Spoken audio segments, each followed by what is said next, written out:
Okay. I don't think anyone's watching yet, but welcome everybody. I am just setting up.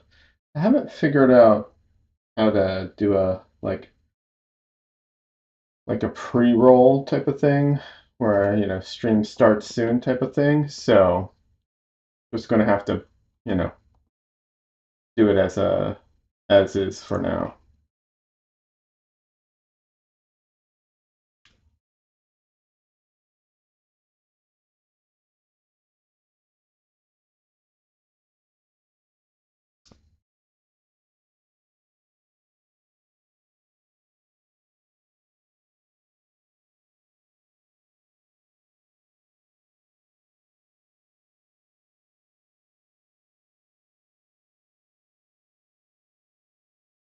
See, uh,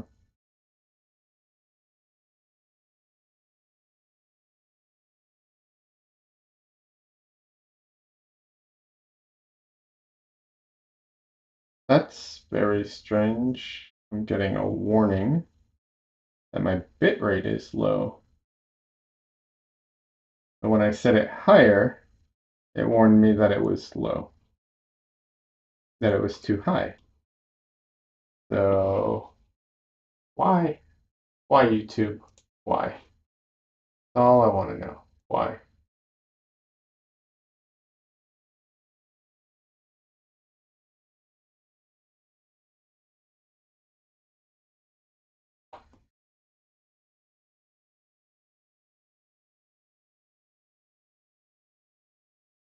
All right, I bumped up the bitrate and we'll see if that improves anything.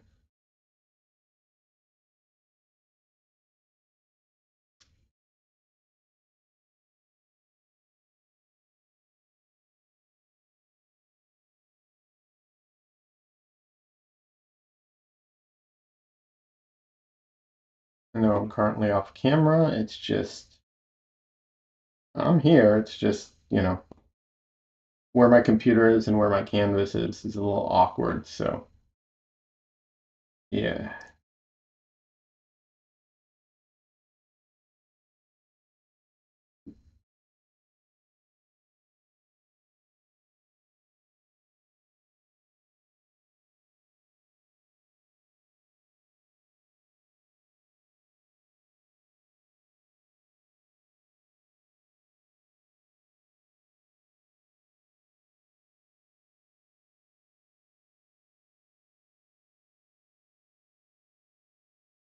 All right. Says the connection is good. Hopefully it stays that way.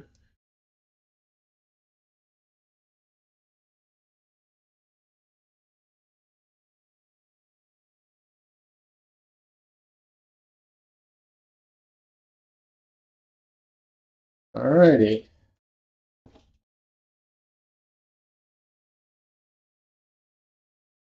Okay. All right, there it is. Stream health is excellent. So far, so good. Yay. All right. Uh, whoever makes a one-click easy option that is also not horribly expensive will, for streaming, will definitely make a lot of money, at least in my opinion.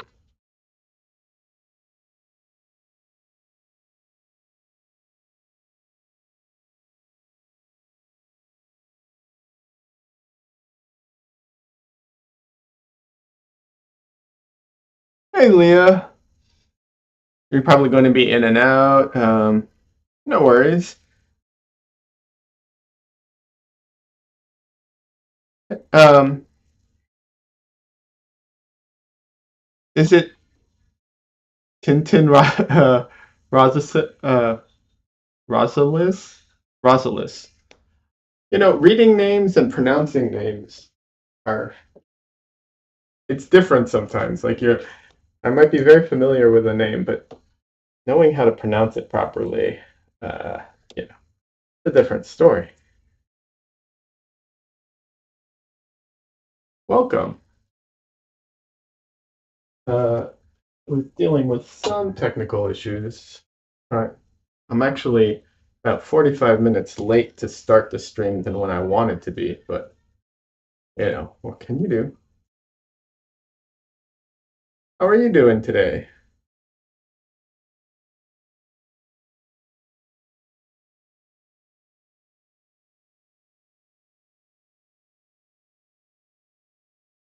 I try to reuse my gloves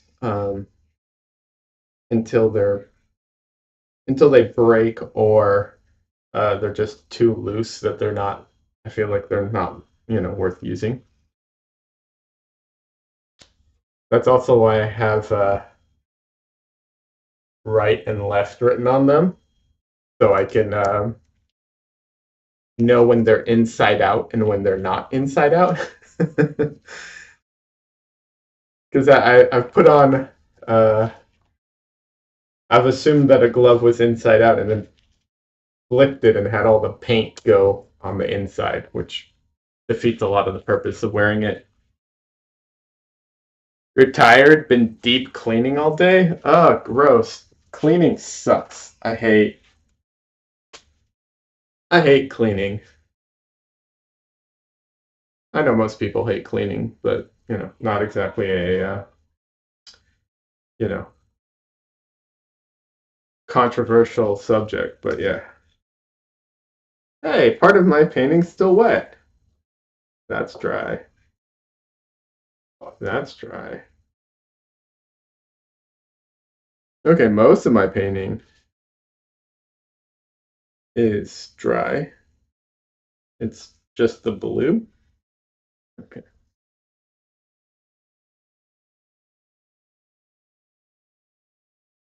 All right. So I'm going to start today by oiling out. It's a lot harder to oil out when part of it's wet and part of it's dry. So little um little harder, but not a huge deal.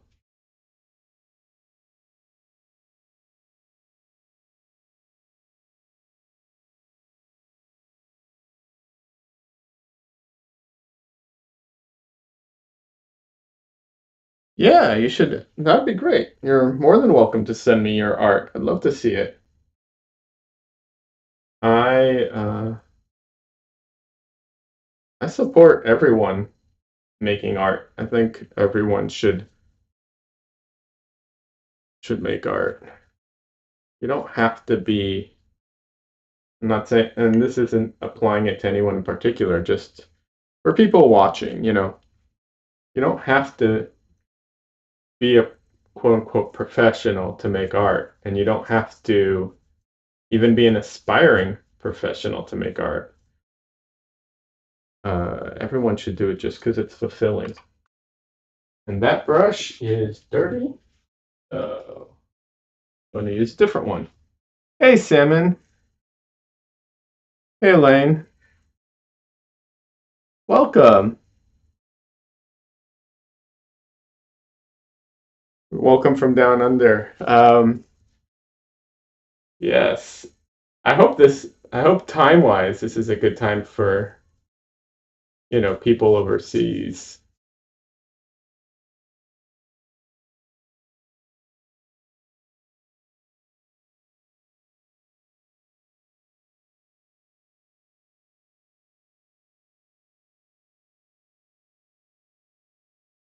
I might need to figure out how to increase the font size on my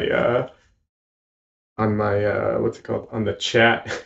I'm looking at it. I'm like, it's just slightly too far away. Yeah. I also am pretty sure I'm going to need glasses soon, but this I think is more an issue of distance uh, than eyesight.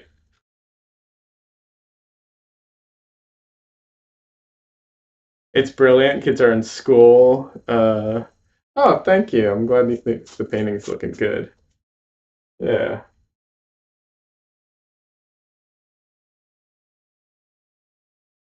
So going to be going back to work soon, and I'm trying to figure out a stream schedule that I'm hoping I can keep regularly, even while working. So, um, right now I'm looking at streaming Monday, Wednesday, and either Saturday or Sunday. And Saturday or Sunday would be the only day that I stream earlier. I was thinking around, well, local time, like 11 or noon type of thing. Yeah.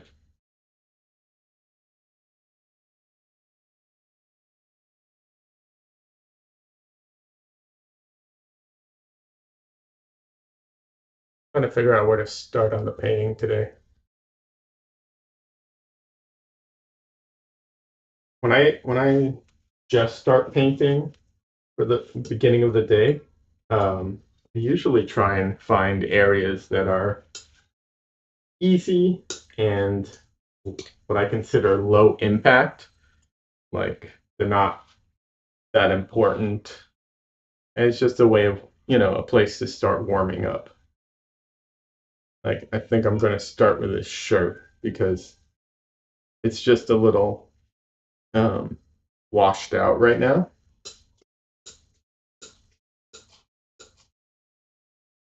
Like it doesn't actually cover all of the canvas.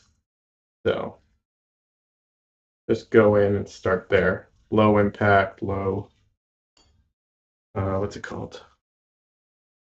Like I'm not worried about messing up his shirt. Like I am someone's face or something.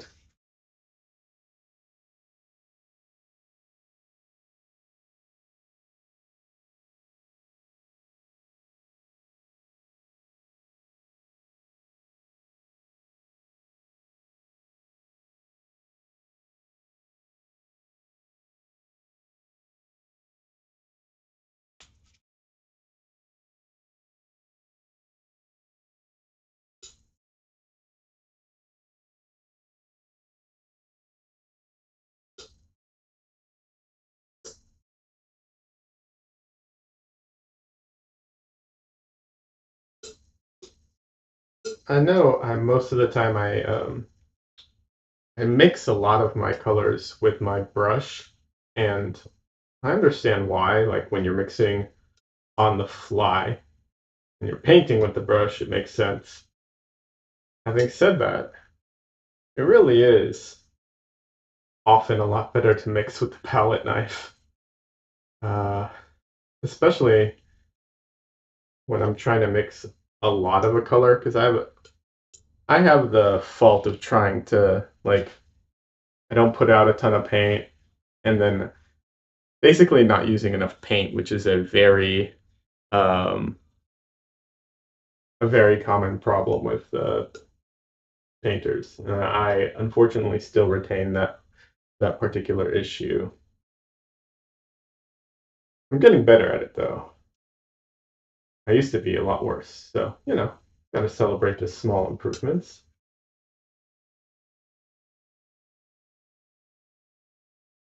Am I slowly adding details? Yes, I am. Um, they will definitely be coming in uh, as I go through it. The first stage was just laying in broad shapes and everything.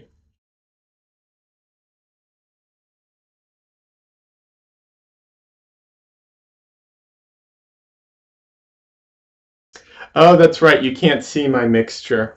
I forgot. Hold on. Let me turn this off real quick. There we go. Yeah, I'm mixing up. I was mixing up purple and I was using my palette knife. I forgot I had my face cam on.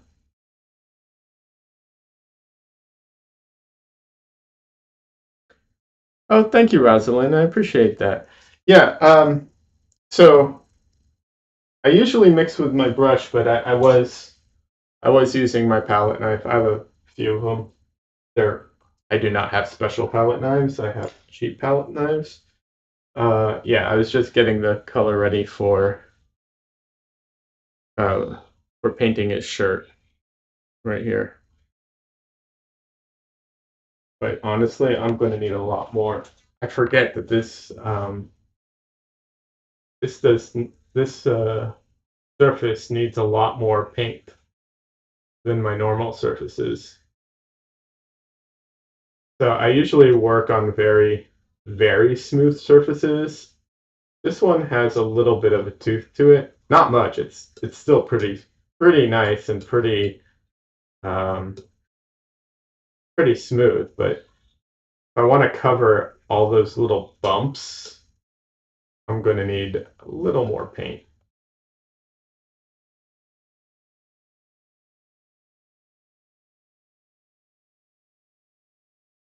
And my palette's kind of a mess right now because I'm working on another painting at the same time and I'm just switching back and forth.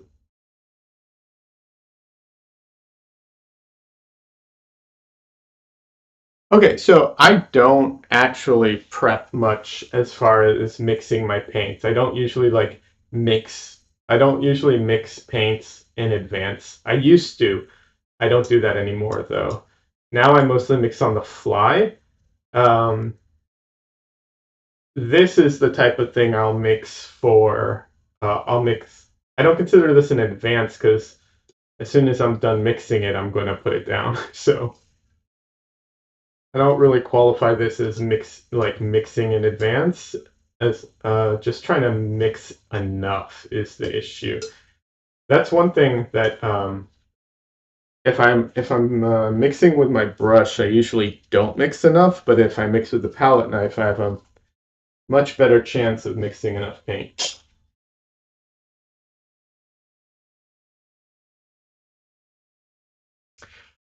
Oh, absolutely, Rosalind. Happy to talk about it. There's not much narrative here. These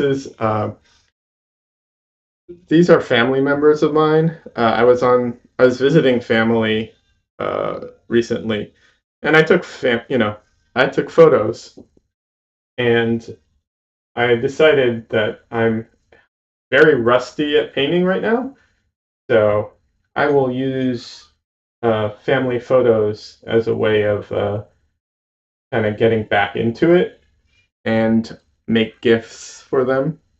I generally avoid giving paintings as gifts because it kind of muddies the water between like work and gifts and stuff like that. But they don't know that I'm doing this unless they're following me online right now and watching. Um, and they didn't ask for them, so I'm happy to I'm happy to do it because they're not asking for free work. I'm just doing it because I want to. And it's also a way for me to work out the kinks in my streaming setup, which there have been many of, and it's a way for me to get back into painting, get back into the flow of it. All right, Salmon, it's good. Have a good night. Thanks for stopping by.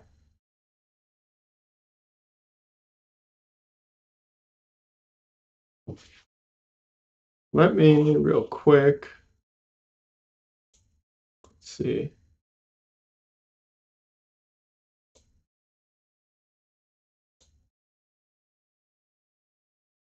All right, I'll try to remember not to use. Let's see.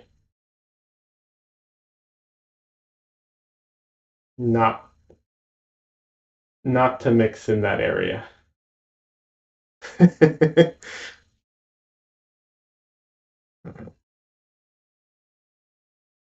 least this way you can tell when by the way, when I'm looking in this direction, that's where chat is. Uh, that's where my reference is, and that's where chat is.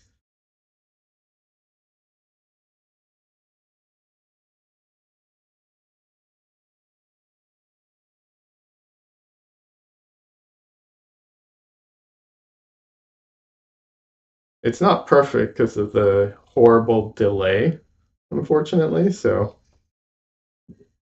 that's just a part of streaming, though.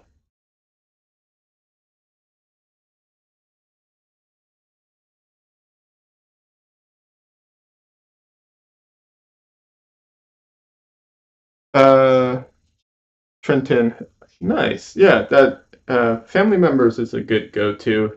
It's a good way of it's like low risk in a way, and it can make nice gifts at the same time while you're beating the cobwebs out, kind of thing.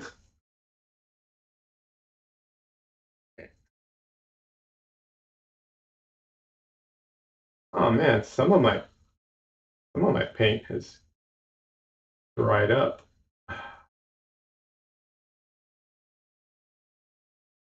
Oh, that's really awful. No, I'm not going to use that.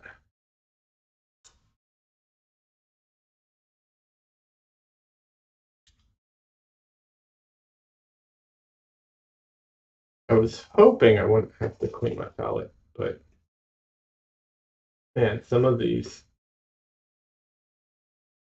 paint is really dry.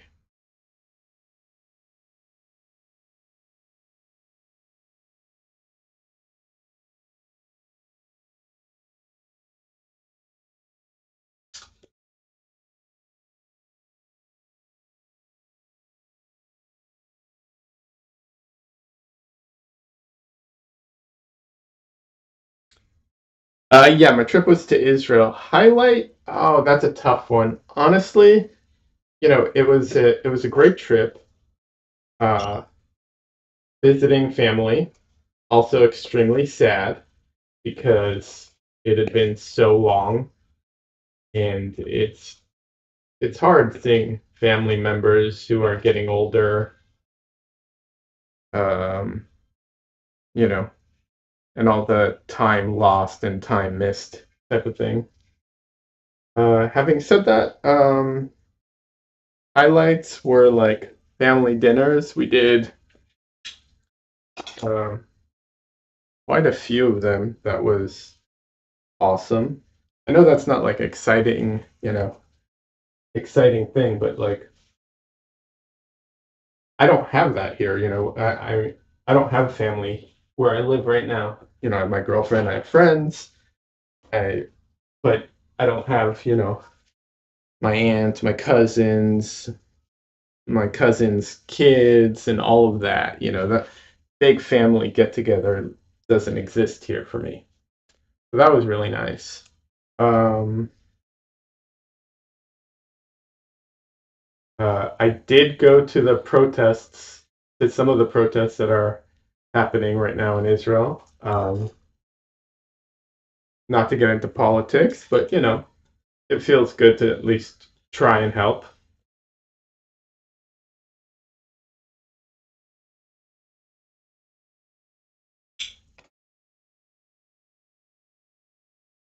Um, yeah, that was, I mean, honestly, it's not exciting things for other people, but for me, it was generally speaking, it was very good.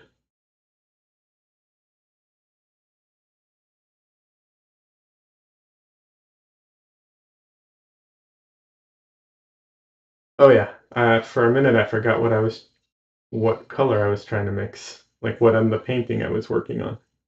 Now I remember.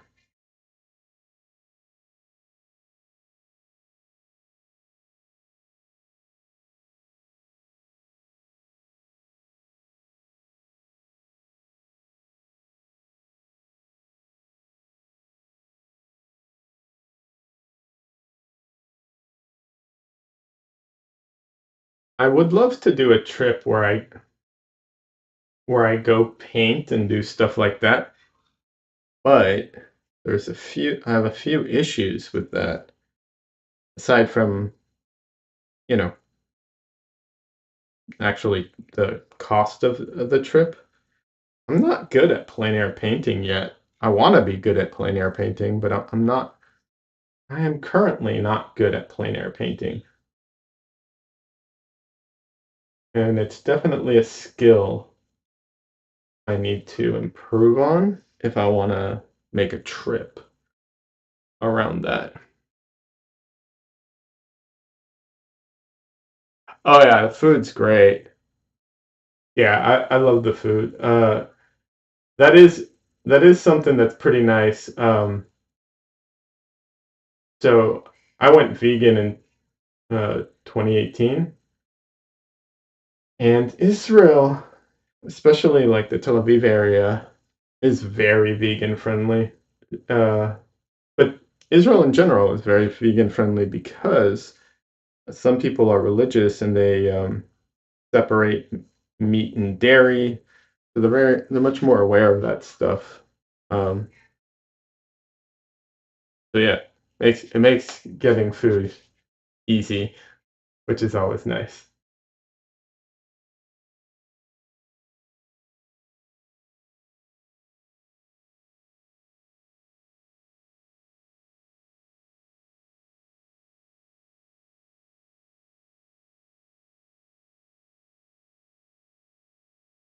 And if anyone's interested, I am dipping my brush sometimes in walnut oil. That is the only uh, medium I'm using. I guess it's technically a medium. There's no, what's the word I'm looking for? Solvents in it. It's just straight up walnut oil.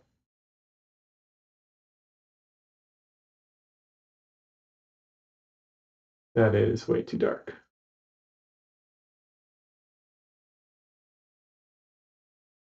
The reason I use, well, okay, the reason I use walnut oil, I just like the feel of it. But the reason I use any oil at all is because I'm not using hog, like natural hair brushes or hog or bristle brushes.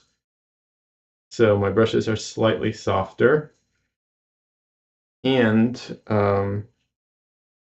sometimes like some some of the colors I have are a little stiffer, so get them to move a little better. Rosalind, what was your was there one dish in particular that stood out to you as like the food that you kept going back to constantly when you were there?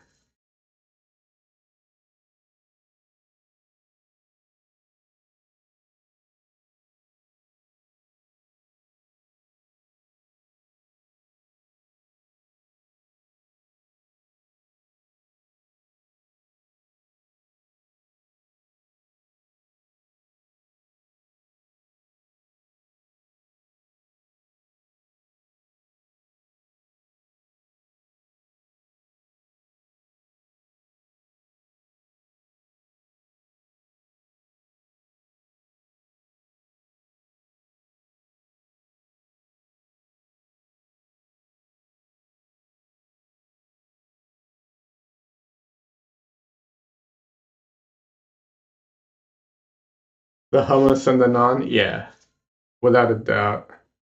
The hummus. Yeah, everything's so fresh. Yeah. Yeah, that was one thing I liked a lot about it too. So, my mom, she lives actually it doesn't matter wherever everywhere she lived. You know, there wasn't like a giant supermarket like there is here. It was more like smaller supermarkets, and she also uses public transit, so she doesn't have a car. So she either has them deliver her food or she takes it on the bus with her. In which case, you know, there's only so much you can carry kind of thing.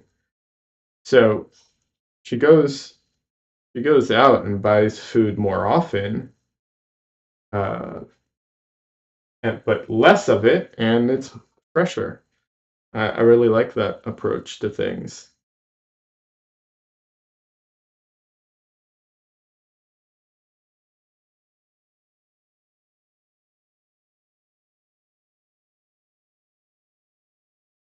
I also think it's great to like get out of the house and just, get out and walk around and stuff like that. But having said that, it was like 102 degrees here in Texas earlier today, and I think it's 9 p.m. and I think it's still 90 outside. So at the same time, I'm like, yeah, I don't really want to walk around.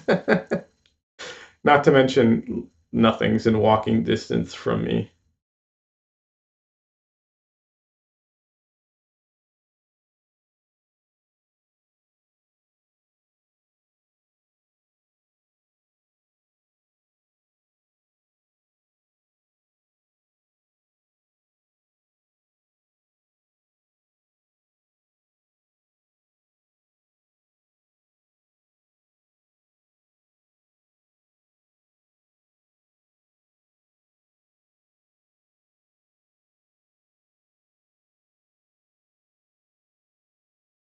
Man, I feel like I was really off there. Oh well.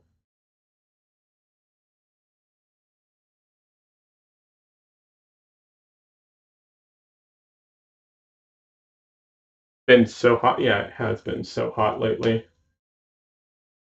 Ugh, yeah, that's. I don't have much to say about it. It's been really hot. I wish it wasn't so hot. And then I also wish it wasn't so cold when it gets so cold. We've had pretty bad winters lately, and they're, it's not like the common cold for here, but it's becoming very common here. So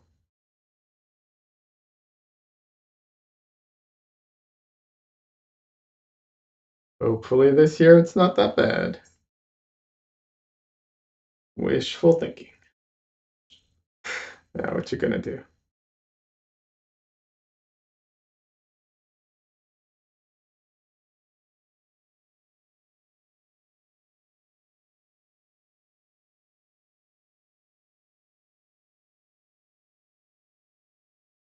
So yeah, you can see as I go as I go through this, like just how much I just kind of mix on the fly everything. I also don't clean my brush that much. Like I have a little paper towel here that I wipe it on occasionally. Um, it's not that I never clean it, but uh, because one of my, well, actually a few of my influences, but one of them being Nicolas Uribe, who paints a bit on the muddier side, as he puts it. Uh, I've learned, I kind of have embraced the muddiness and the grayness in painting, you know. And I still have a lot of vibrant colors and I still paint with vibrant colors. But I think it's also important to have those grays in there or those desaturated colors.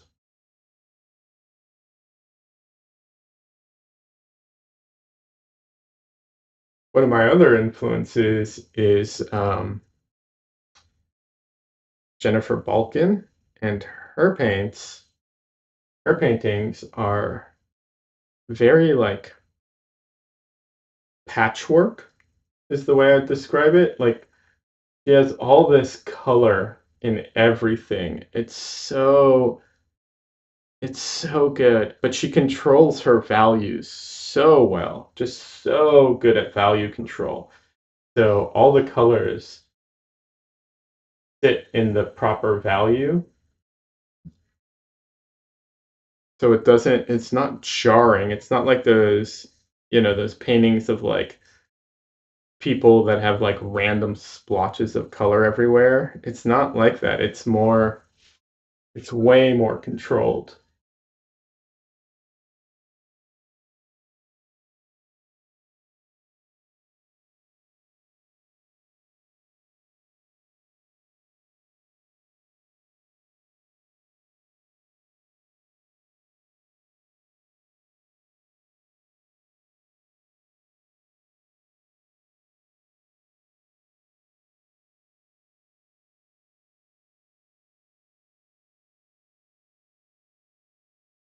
another thing I try to avoid with my paintings, and I think I've done a pretty good job in general, is there's this some oil paintings, they look like, I don't know how to describe it exactly, but the people end up looking very like plasticky or doll-like, or maybe not plasticky because they're not as smooth. Maybe wax is the right word because they're like this amorphous, like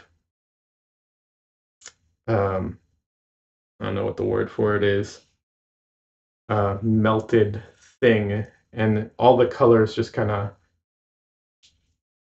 there's no like defined anything. I don't know. And this is even in decent paintings. It's just there's a certain look. I don't know how to describe it. Definitely something I want to avoid in my paintings in general. I guess unless I'm trying to paint a wax figure. I never tried to paint a wax figure before. One of those things that sometimes you don't think about until you actually have to do it, like painting tattoos on people or painting a person, let's say holding up a drawing or a painting or a photo. Oh, it's so hard to paint like realistic things and you know unrealistic things at the same time. It's very challenging.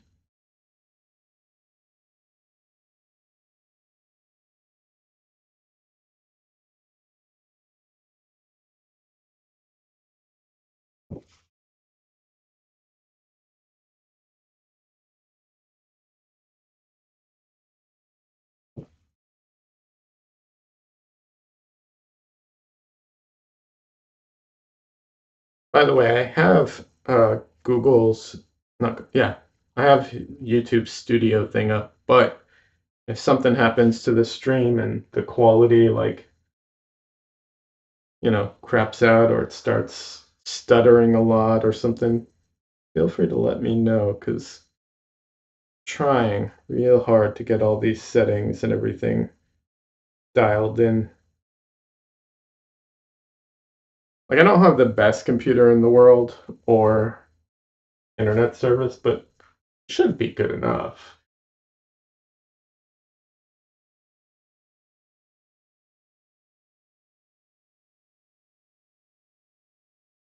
Especially since I'm not actually doing anything with my computer other than streaming at the moment. Like, I'm not playing video games. It's not like that type of situation.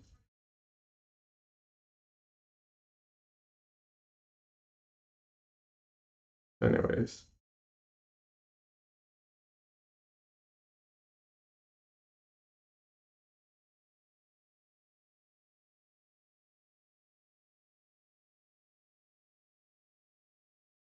Yeah, Elaine, I've seen some of your paintings on you shared them online. I've seen them.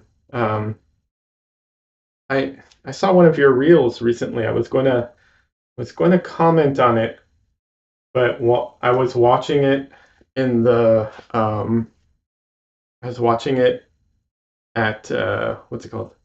While waiting to get for physical therapy, so I had the sound off.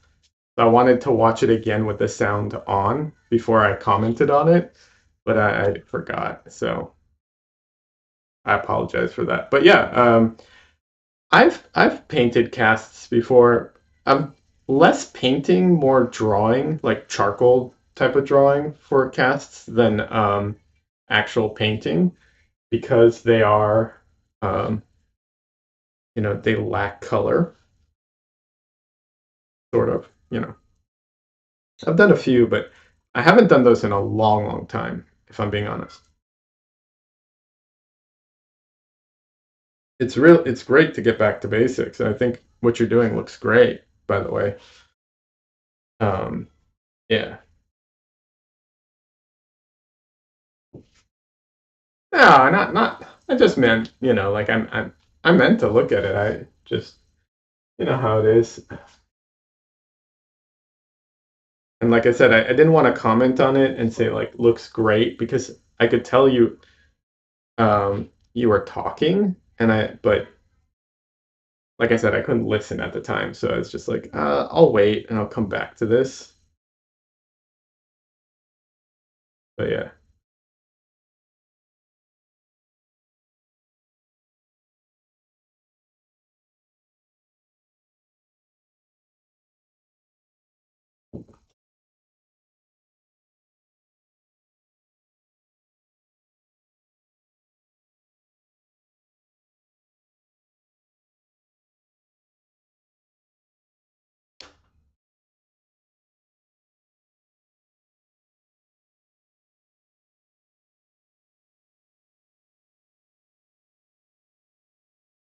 So one of my um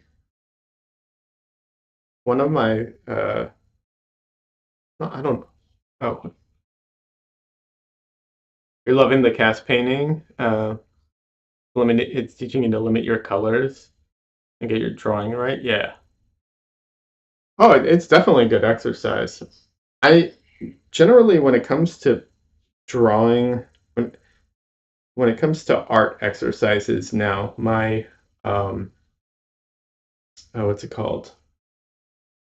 My method to it is to try and limit as many variables. So to focus on just one thing at a time, kind of thing, because I feel like that's the best way of practicing.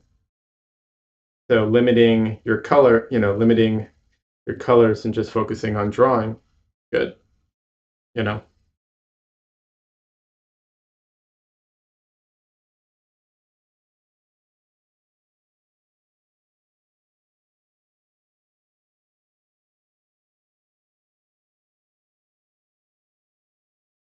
Actually, I want to make a YouTube video on that subject, on like how to practice and improve your artwork, you know. I need to actually do it. That's all. You know. Minor thing.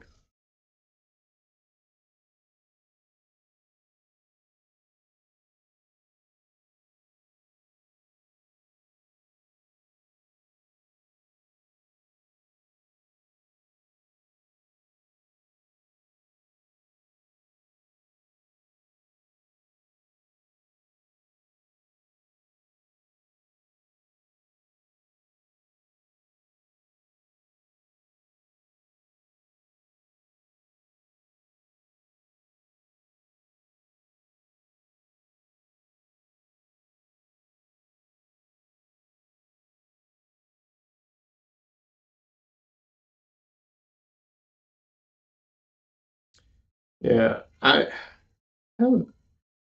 every once in a while, or maybe not every once in a while, often I have ideas for like videos I want to make and all this stuff, but I have the idea, I want to do it, and then when it comes to the actual execution of it, I just fall apart. It's yeah, something I really hate about making content. I'm I'm really not good at it.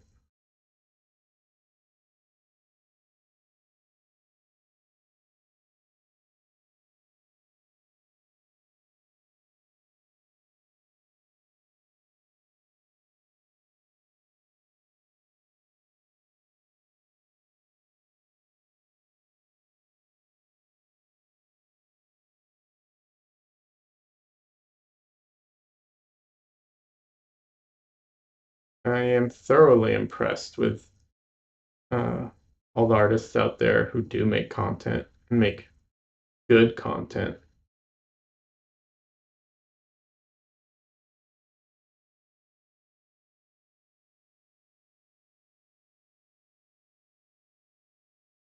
Oh, thank you, Rosalind. I appreciate that. I'm way more comfortable streaming than I am making videos. which sounds stupid because like streaming's live versus, recording something, but oh my God, whenever I like sit down to record audio, oh my God, I'm the most awkward person. It is it is pretty funny. But that's not even the worst part. The worst part is in the like planning stages. I I really struggle with writing. I'm dyslexic, and when I go to like write kind of the script and my ideas, my mind goes blank, just completely blank.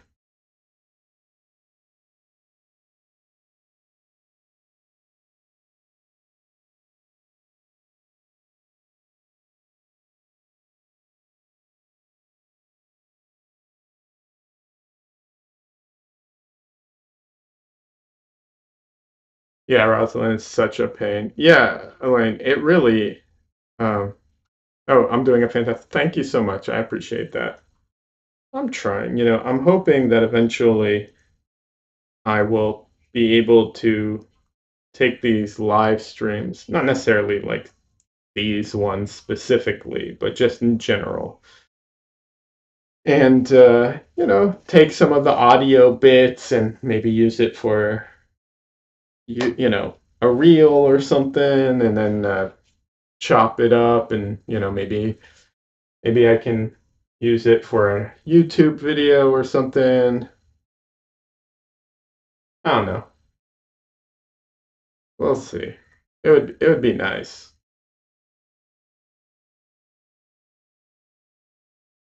But if I have a schedule, at least, I have a painting schedule, and you know, that's always good. It's always good to have a schedule and get more painting in.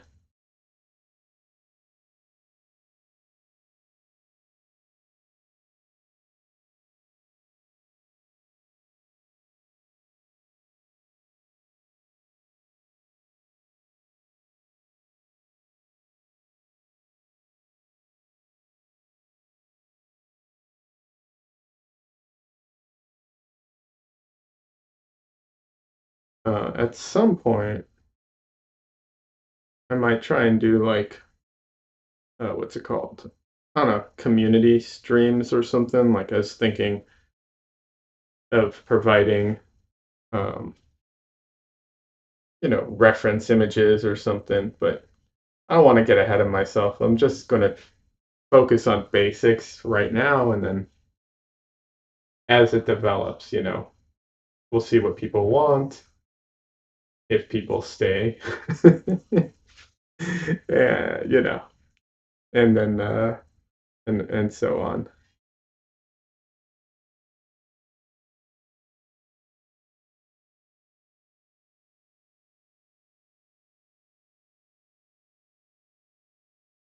If I can keep up the schedule. That's honestly, that is going to be 100% the biggest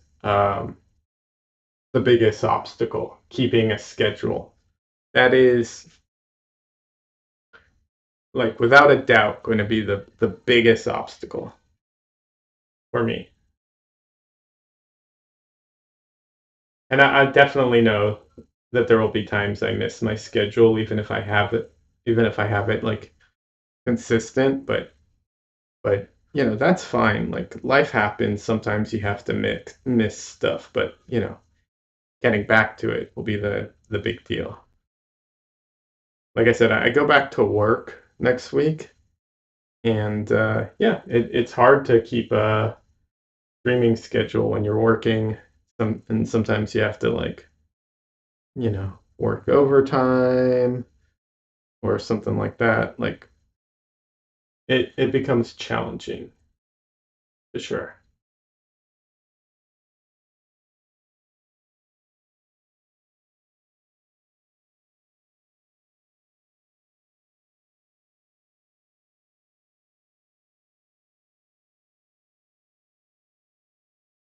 I used to stream on Twitch, and that is what killed my streams on Twitch. I stopped streaming because I started working full time at this job, and it was too much to deal with at the time.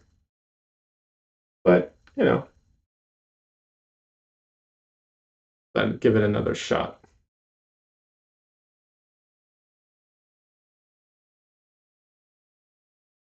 Yeah, Elaine, it really that is a challenging aspect of things. But I'm not, my goal isn't to stream every day. 3 times a week is, I think, I think it's doable. Um,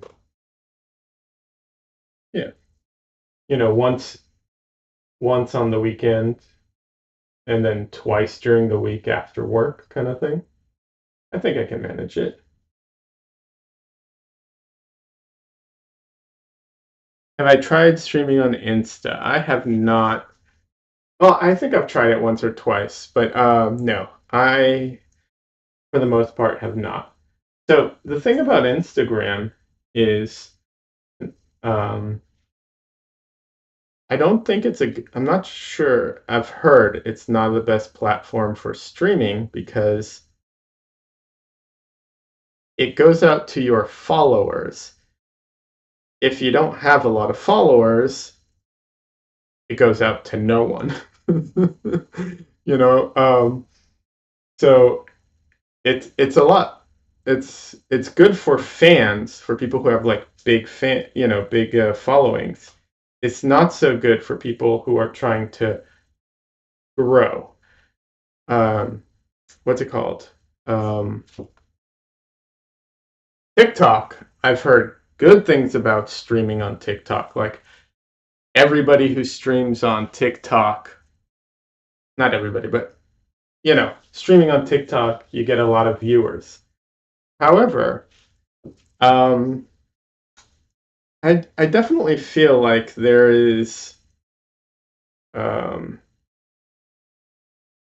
TikTok skews younger, and painting is not exactly quick and like, um, you know, super engaging in a way. It's kind of a slow process.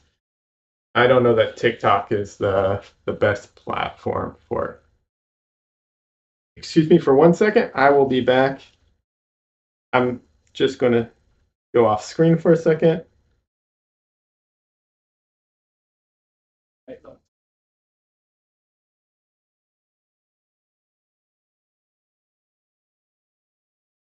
I'm back.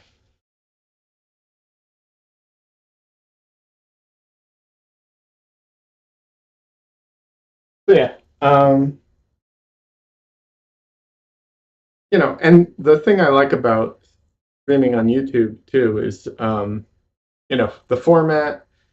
I think it'll, I think it'll be better for, um, creating like more content out of it, because it'll just, after I stream the YouTube saves the stream for me. I can download the video and edit it, and you know create a time lapse out of it, all that stuff.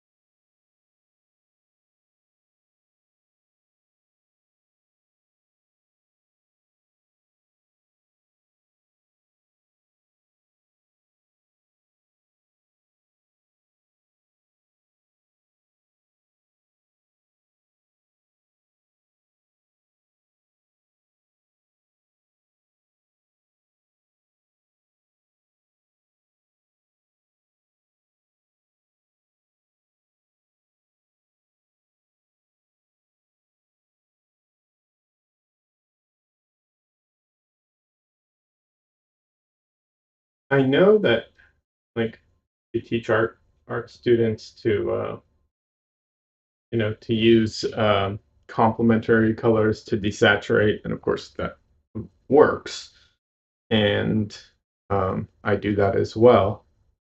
However, I will say I often just use my black and white to desaturate colors. Um, I haven't found that it makes a, despite what everyone says, I haven't found that it makes a huge difference in the quality. Oh, thank you, Rosalind. I appreciate that. Yeah, I've done some color studies. I tried like, you know, there's the thing about black, like you're supposed to don't use black, mix your own black, stuff like that. I I did some color studies around that once.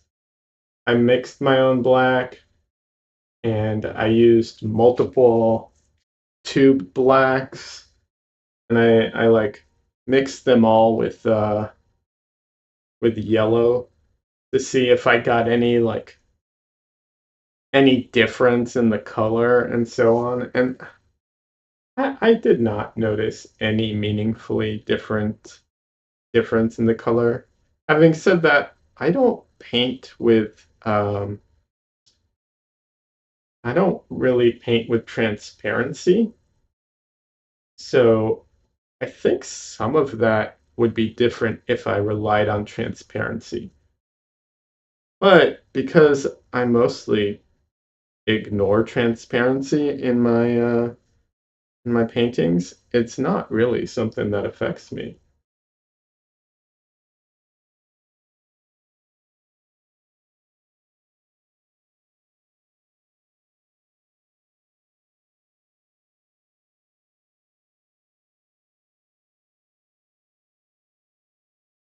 It's always on your palette. Black is always on your palette. You like having it, yeah. And yeah, I agree.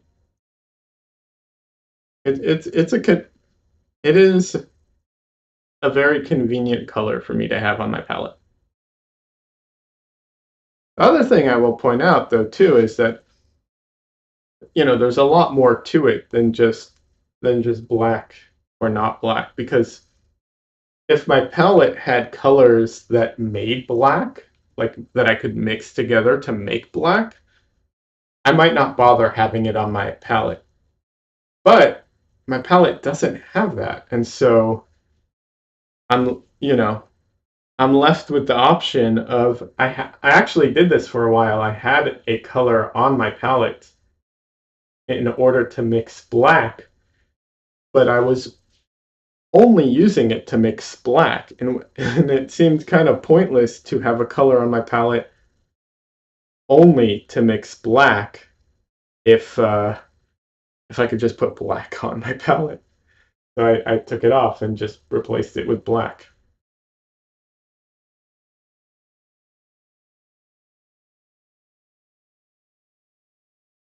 I had what's it called?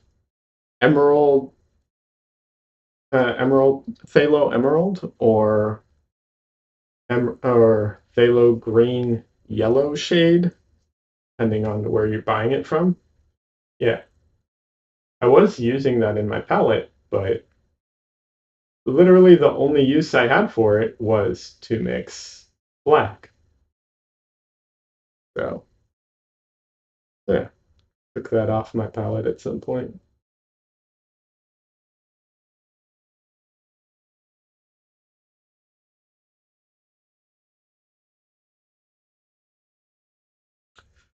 I'm always on the lookout for uh, different colors and paints to update my palette with, because I don't know why.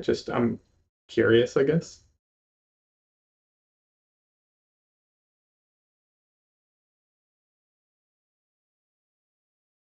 Oh, Elaine, this is my palette. I use this for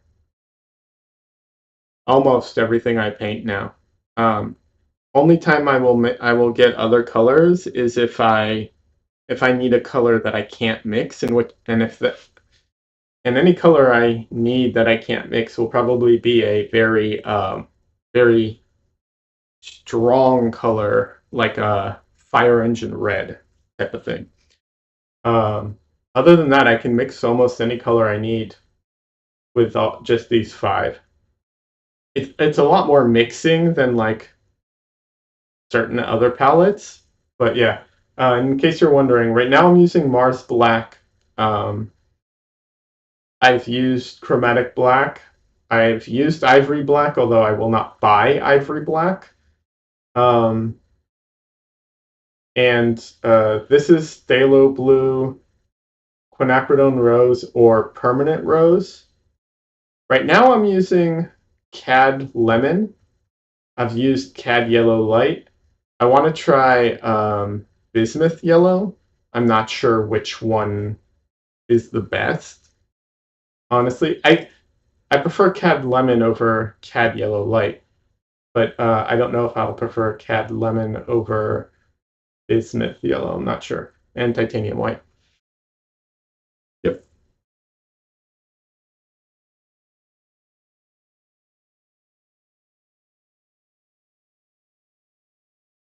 Would I ever use yellow brown? I don't know what yellow brown is. Yellow ochre. I have used yellow ochre. It's a great convenience color in my opinion. Uh, or chroma green. Not sure what chroma green is. Um, if I'm doing a lot of landscapes or I need a lot of greens, if I want a convenience color, sure.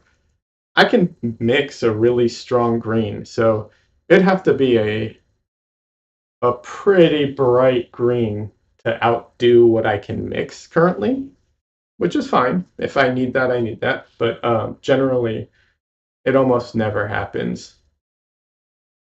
Um, yeah.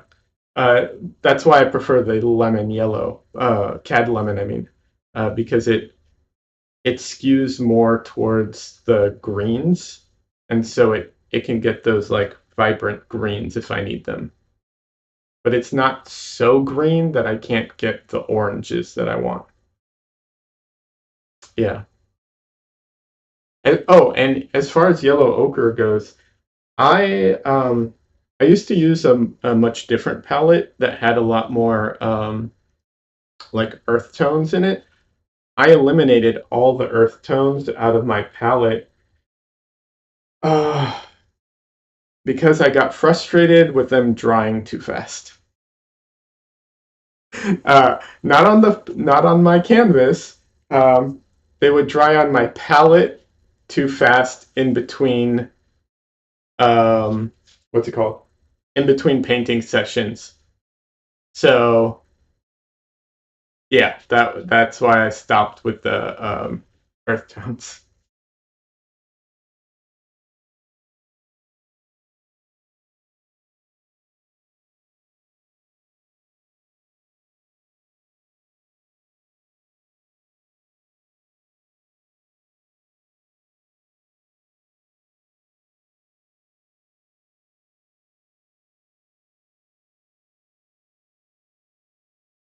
I mean, skin tones, um, they're really like anything else. They're just, um, I know we think of them differently, but it's one of those when when when painting, our minds play a lot of tricks on us. Um, and I think skin tones is one of those things that our mind really messes with us because skin tones are mostly you know inks and browns and but they're usually pretty desaturated or a lot less saturated than we think of them. You know, they're we put so much into it because our brains consider these things very, very important. But yeah, they're usually not as saturated or bright or um And often, at least in my opinion, for me, one thing I've noticed is often um, like very, very light compared to like, when you think about painting, there's the ball that people, the sphere that people practice with a lot of times to like, paint a sphere, and you paint it with the what's it called, the highlight and the all the shades and the terminator and the core shadow and the cast shadow and the inclusion shadow, all that nonsense. But the thing is that most of most of what we see is in the light, obviously, because we see with light.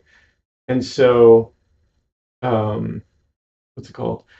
It's not a linear progression of like, you know, 1 to 10, like on the scale. What's it called? From 1 to 10, like one being the lightest, 10 being the darkest, or reverse, whatever you want to do it. It's not very linear. Most of everything that we see in paint um, is in the light, and so it, it pushes the and condenses the lights, the darks, unless you're doing a dark painting, of course. But yeah, I don't know if that made sense or not. But so skin tones often are like very, very, very much in the like light tones. Um, it's a little different for people with darker skin, but even then, it's a lot lighter than you think in your head. At least for me, I think in my head, especially when it's like the transition into the dark areas, it's still a lot lighter than I think in my head. I have to like really, really pay attention to what I'm doing because our brains just fill in so much information if we let them, and it's inaccurate information most of the time, which leads to bad paintings.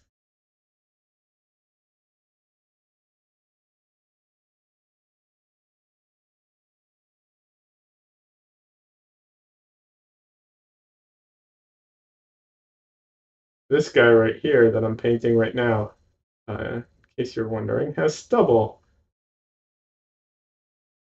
and that's very hard to paint because it's not a single color.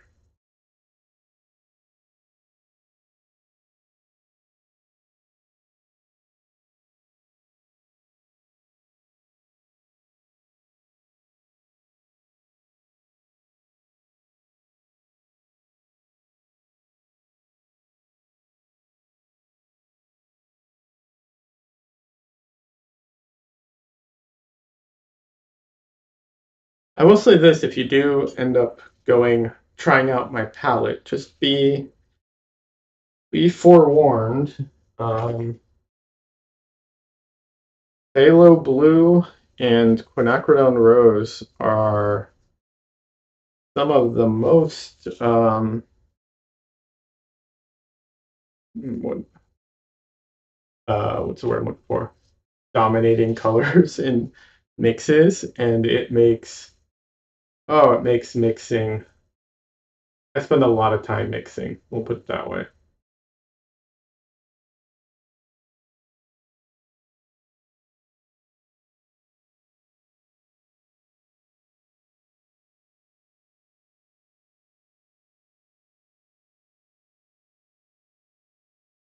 You feel like your paintings always seem much darker when you step away from them. Uh, one thing to pay attention to is also your light source.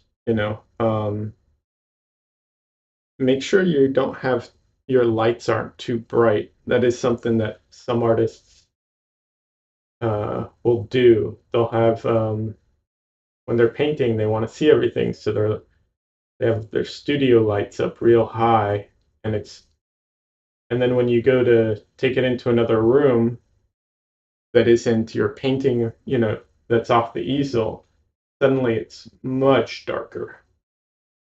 So, you know, that is something to look out for. If, you know,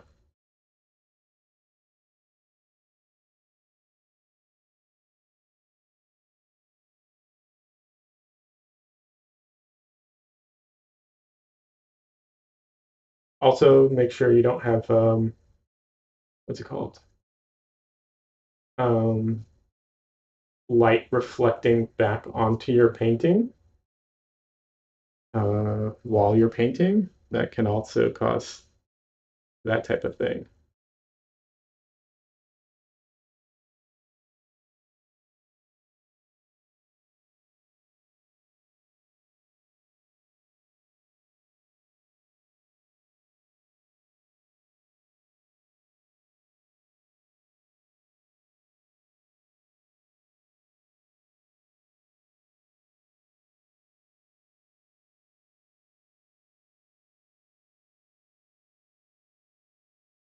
Modify, yeah, modify your room or your lighting setup. Yeah, I can tell you for me, um, I have a up here above me.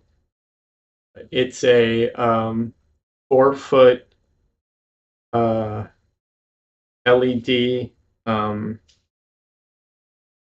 like light bulb. It's a it's not a fluorescent bulb, but it looks like a fluorescent bulb. But it's a 4 foot LED bulb.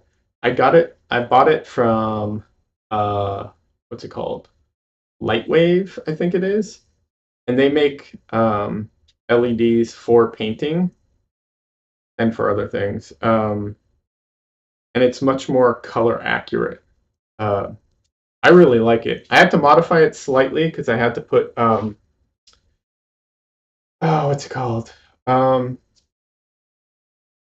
I had to put tinfoil on it to keep it out of my eyes and push it on more onto the painting.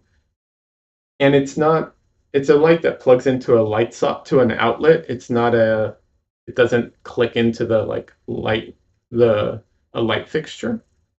Is it warm or cool? It should be neutral. If I'm not mistaken, it's neutral. Pretty neutral. It's like I think this one's 5200 Kelvin. And the thing about their lights is they also do a better job of what's it called, color accuracy when it comes to red, supposedly. Apparently, that's a thing. And I will say this: their customer service was really good. I know you're in Australia, and they might not ship to Australia, but uh, I've had great experience with them. I'm not, sponsored or anything, although if they want to, hey. But I've had really good experience with them, and yeah.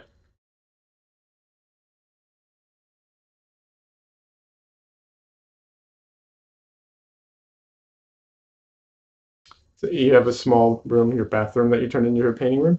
Yeah. So here, let me show you real quick. Um, this is uh, kind of a mess, and you can't see it with the light on so much. But these are just like these like gooseneck arms, and I just hung the light from it. It's not like really nothing complicated. Um, it just I put an extension cord on it and ran it to an outlet, and that was it. So yeah, I feel like it's pretty, pretty flexible as far as like wherever you're painting. Me personally, it's my opinion, but um, it's definitely not pretty to look at, but uh, um, whatever. Who cares? It's functional. And the gooseneck arm things, those were cheap off of the internet. Yeah, check it out. I think it's waveform lighting, I think it is. Um, if you can't find it, feel free to message me on Instagram. I'll send you a link to it. Um, yeah. See if it's, they ship to where you are, if it's cost effective for you, all that stuff.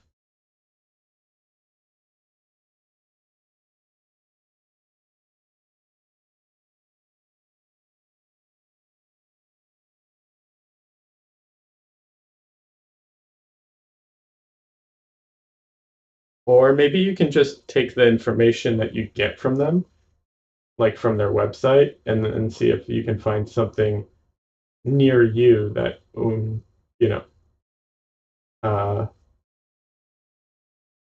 has what you need. I think the thing is, a lot of times, like, we just don't know what we need at all. Like, I am not an expert in light waves and, like, you know, like the science of like light bulbs. You know what I mean? Like, why would I be? Um, so sometimes just getting the information from companies' websites can be very, very helpful because then like you learn what it is you're looking for. Like, what are the important things? Like when you buy light bulbs, the CRI levels, which is like you know, the color accuracy levels. But then, it goes, that's just like the beginning stage, but that's very important. You want it like over, I think for painting, you want it to be like over 90 if possible.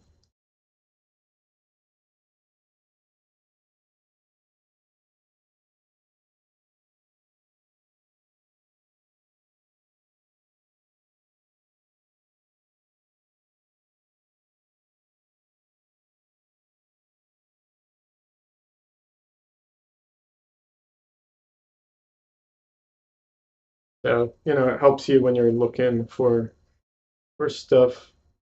I buy a lot of crap on Amazon, and so, it helps when you're like looking on the listing for what it is you're buying. Although I did buy a light bulb that was 80% CRI rating or whatever. It was like 88, I think, or 80. No, it was 85. That's what it was. Uh, I thought I was happy with it until I got this light, and then I was like, oh, wow, okay. I see the difference. I don't know that it would.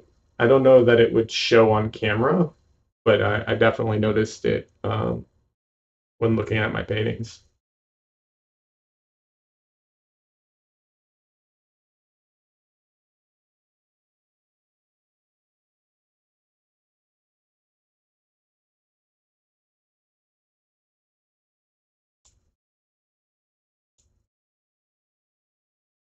Uh, huh.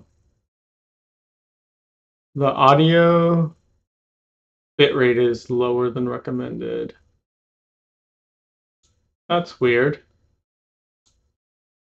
Let's see. Audio bitrate. Uh, okay. There's literally nothing nothing I can do about that. So I'm hoping you can all hear me because you could hear me before. So I don't know. We'll find out.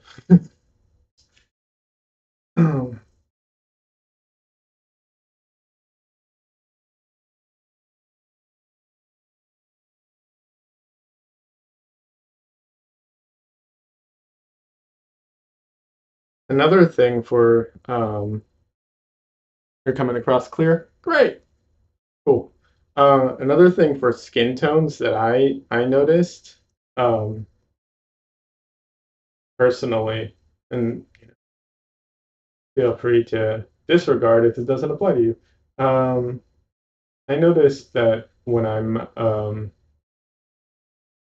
a lot of times, like when you focused on things, when you're focused on the colors, like I hyper focus on an area because I'm trying to paint it, and I can sometimes that ends up like seriously distorting the colors. Um, Now that's not always a bad thing. Sometimes I actually lean into that because photos often do a horrible job of reproducing colors. Having said that, sometimes it can go too far. So it's definitely a nuanced and tricky thing. It's like there are areas sometimes something will look kind of like, let's say something in the face looks blue, you know, or green. And it's like, yeah, it's blue or green, but really 90% of the time it's really just kind of the same color just slightly desaturated. More often than not, that's what it is. It's just the same colors as the whole face, just slightly desaturated. Not always. Not always. And like I said, photos do a horrible job of reproducing those nuances. So, in my experience at least, so a lot of times I lean into that and I try and hyper focus and I'm like, okay, if I see any amount of any other color in the skin, I'm gonna push it forward and make it more of that. But that's, you know, that's definitely something I want to do as a choice and not as a like, I want to do that as I want to make that decision, not just like not realize what I'm doing and struggle with it. And the other thing too is this is something that Jennifer Balkin does really well, which is um, she controls her values so well that even though she does this patchwork of just like not rainbow colors, but really ton of different colors, even in like the even in the shadows and in the highlights everywhere. She does all these colors and it's gorgeous work. She's so good at controlling her values that if you take her paintings and you put them into black and white, the values are just spot on. They don't they don't fluctuate as the colors fluctuate. Just he just nails the values every time.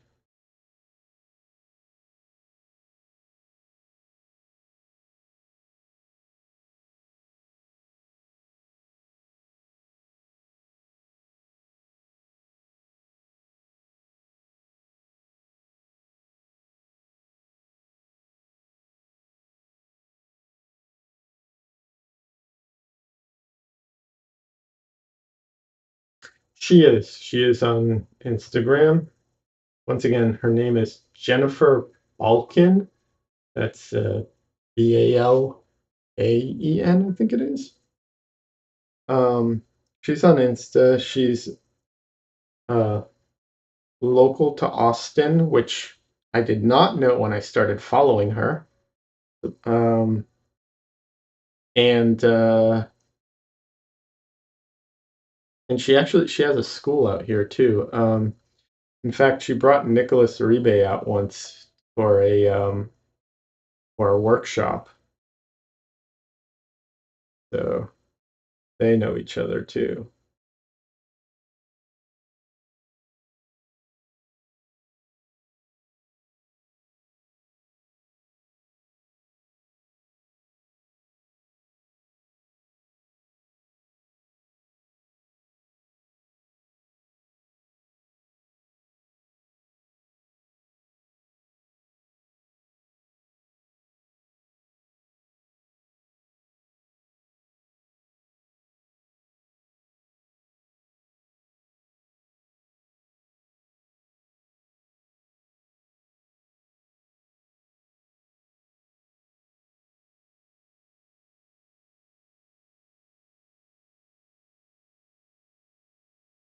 Is yeah, she has a school out here called uh,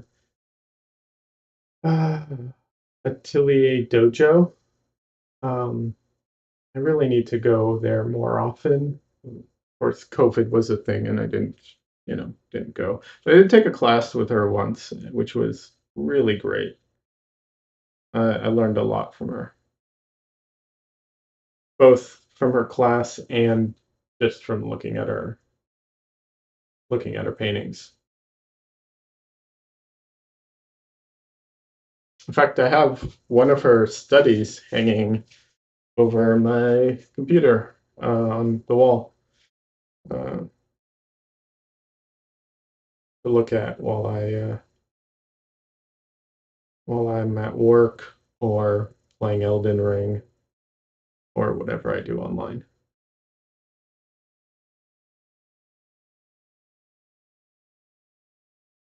It's up there with Nicholas Uribe's painting that I bought and a few other like sketch paintings that I bought because I could not afford a full-on painting from her or most other artists.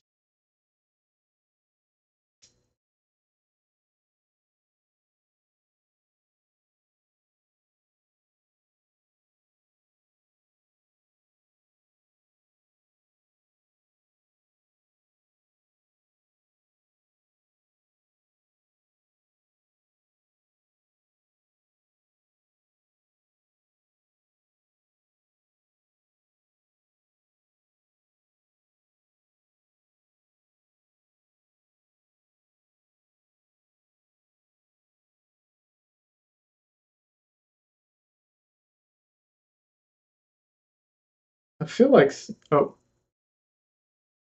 you're going to have to run. No worries. Elaine, it was great talking with you and chatting with you. And I look forward to seeing your Instagram posts. And yeah, have a great day.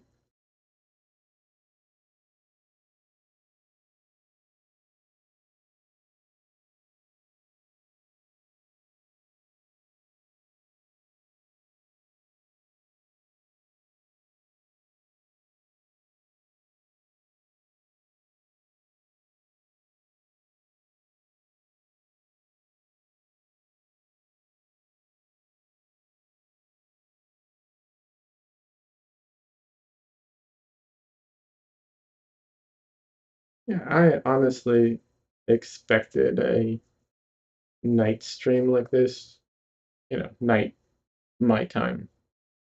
I fully expected it to be less, you know, less popular because, or less people in the chat, because, yeah, I assumed that I would have in general more viewers from America or time zones that, you know, go that are closer to America just because of where I am and everything. I don't know. But I figured I'd give it a shot because if I want to stream during the week, this would be the this would be the time I can stream. So I thought I'd give it a shot, see how it goes, you know, experiment with it a bit.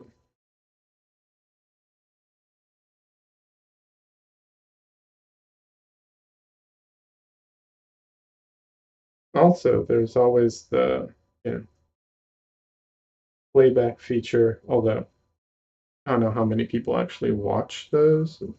Uh, but like I said, at least I'll have it. I can always download it and do something with it later.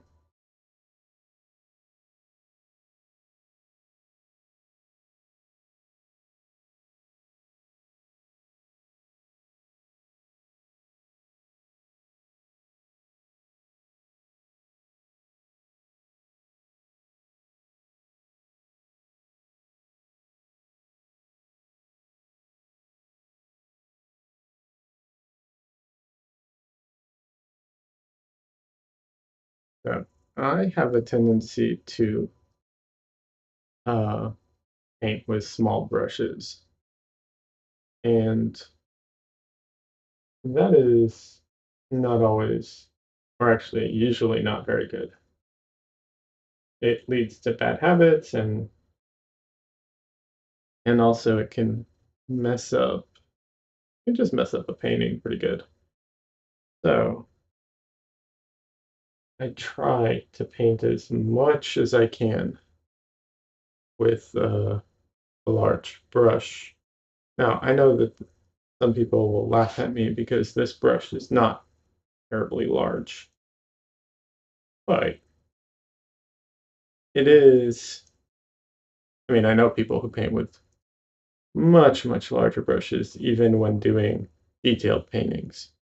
Having said that, for how large this painting is and how, you know, detailed it is or how large the details are in it, yeah, I feel like this is pretty large still.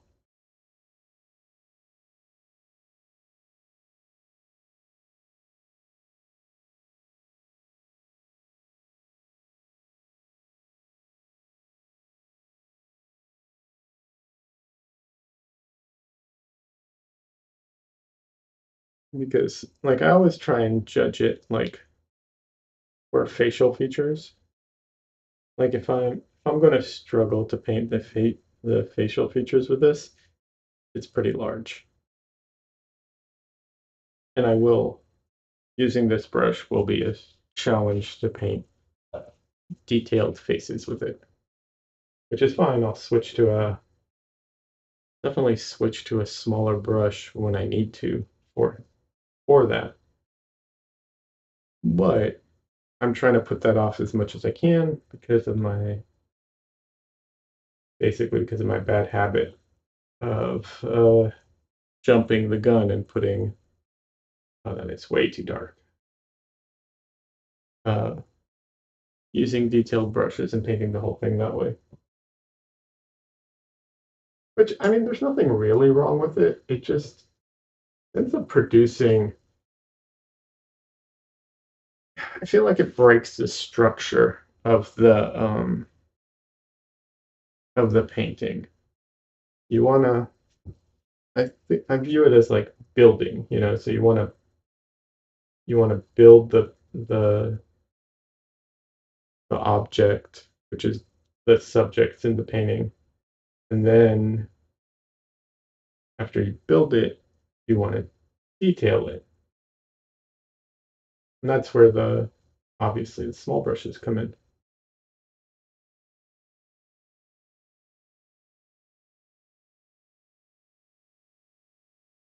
Right now, I'm trying just to get the overall structure right.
Oh, I see what's happening.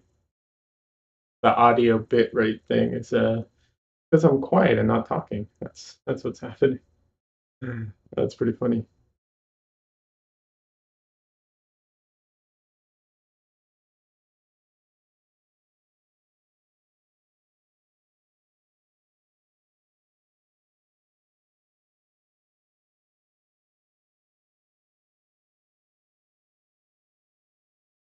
So I'm trying.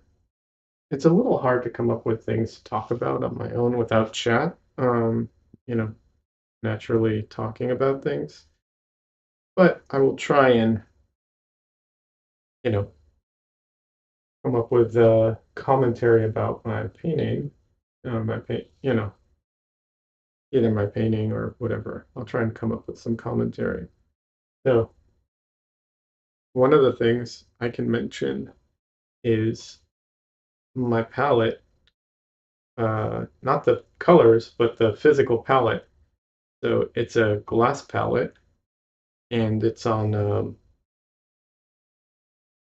uh, and I have it clipped to a board. You can kind of see the top of it right here. And my painting's also clipped to a board. Well, actually, it's clipped to two boards, but anyways, it's clipped to the same board. And I have my palette vertical like this because I always struggled with lighting. I want my palette and my painting to have the exact same lighting. Now, not always possible, especially when you're painting much larger paintings. Uh, yeah, that's not always possible, but it is very useful. Because that way, what you see up here is what you see over here. However, some paints tend to slide down a little, so I have some tape to make little ledges for them. Uh, yeah, because I mean this is 100%, like 100%. It is 90 degrees. I was going to say 100% vertical, but yeah, it's 90 degrees basically.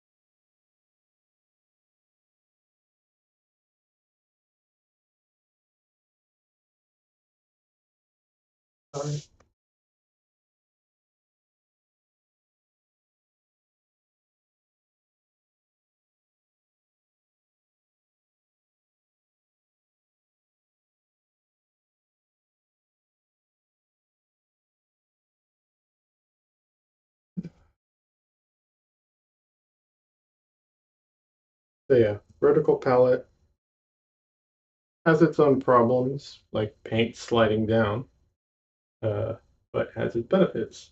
Of course, when I get to like much larger paintings, it's, well, not really worried about that at the moment, but for much larger paintings, I'm probably going to have to buy, what's it called? Um, I can't remember what it's called right now. Cool. Anyway, blanking on the name. Um, I'll remember eventually.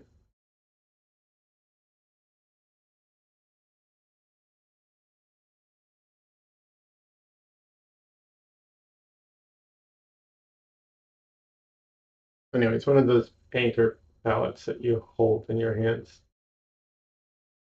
Can't remember what it's called at the moment.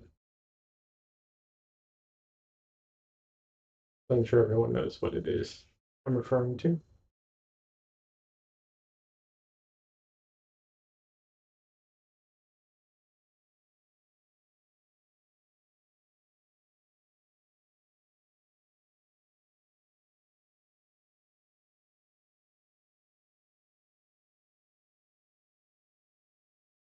Yeah, I think those are practically mandatory if you're going to do really large paintings.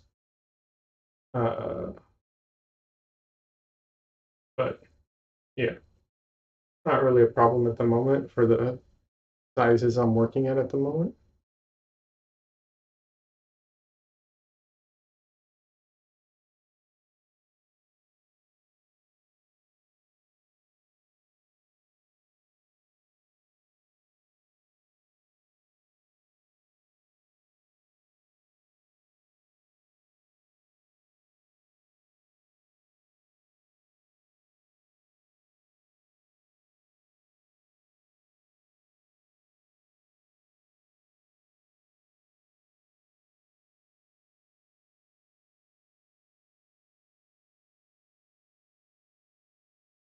His head's tough in this painting because there's called um, a lot of light wrapping around his head, which is blurring the edge of his skull.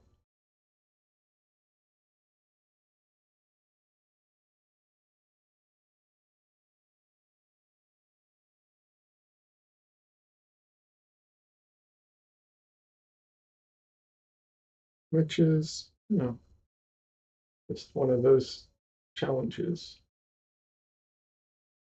that make painting interesting.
All right. One thing I struggle with when with painting is I can tend to get like hyper focused on an area, and that's not always a good thing. So I try and bounce around if I can, if I remember to, because hyper focusing just doesn't actually, I don't feel like usually it benefits anything. Like I feel like you have a much better chance if you're struggling, or I should talk about myself. If I'm struggling with a spot, I feel like I will have a much better chance of getting it if if I'm trying to, get a part of the face and I can't, or not just the face, any part. Um, a much better chance of after I try once or twice, moving on and coming back to it, and I'll get it next time, kind of on the next pass, kind of thing. Feel like it just tends to work out a lot better that way. If I can remember to do it though, which is a big if, because I don't always.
also something I try and do is I don't want to bring any particular part of the painting to a like high finish compared to the rest of the painting. Now, of course, because of how the painting process works, obviously some parts are going to be more finished than others. There's literally no way of avoiding that. But the idea is that you paint the whole painting at once, not like one area and then another area, and then, those areas are just done. Like, like I said, obviously, there's no way of actually painting the whole painting at once because you can only work on one spot at a time kind of thing. Especially when you start getting into much bigger paintings, it's, impossible. But the idea being that you're not a printer. And so since I'm not a printer, I don't paint like from top to bottom, left to right, or even like this person finished, this person finished, this person finished, this person, and then background. Like, no, it all kind of come together all at once, sort of.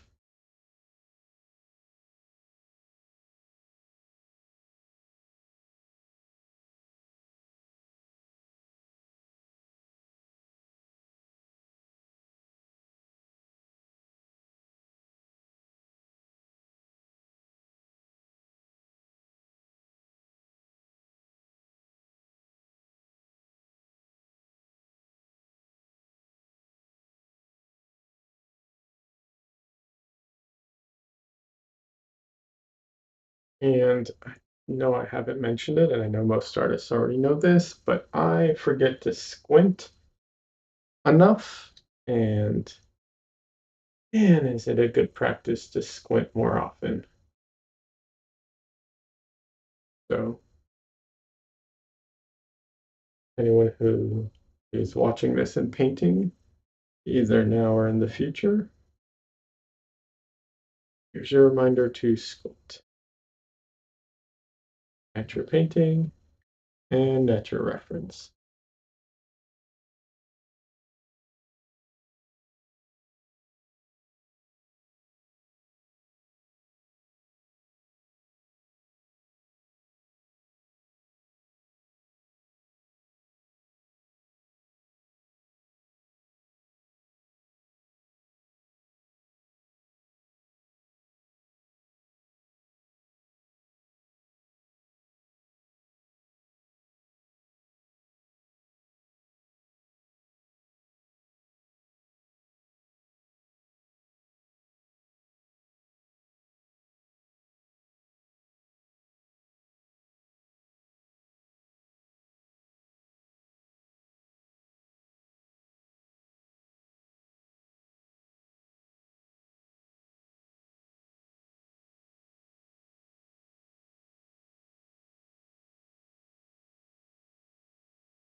Yeah, like right now, I'm hitting the limit of like the details I feel comfortable doing with this brush, which is fine. that, like I said, is one of those things that will help me keep the painting consistent. It'll help me with the structure of the painting.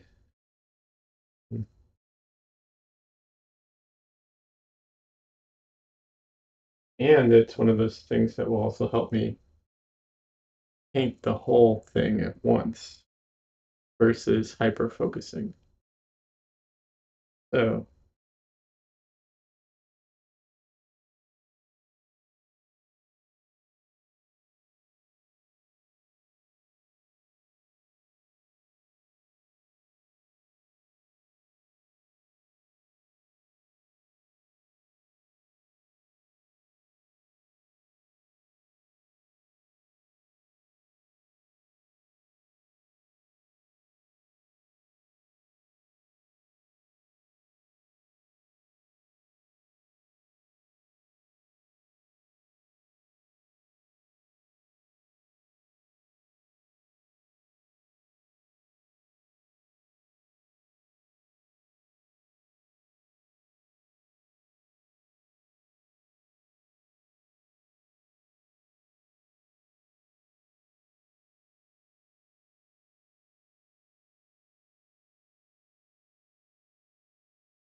all right.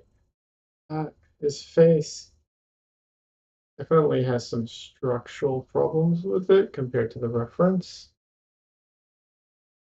I think I'll address some of them right now because I can see them.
I've heard people, and this obviously depends on the artist. I've heard artists say you shouldn't mix on the canvas, and artists who definitely do mix on the canvas, and you know, whatever, paint however you want to paint. Um, but your paint's wet, it's gonna mix to a degree no matter what, unless you're putting on super thick paint.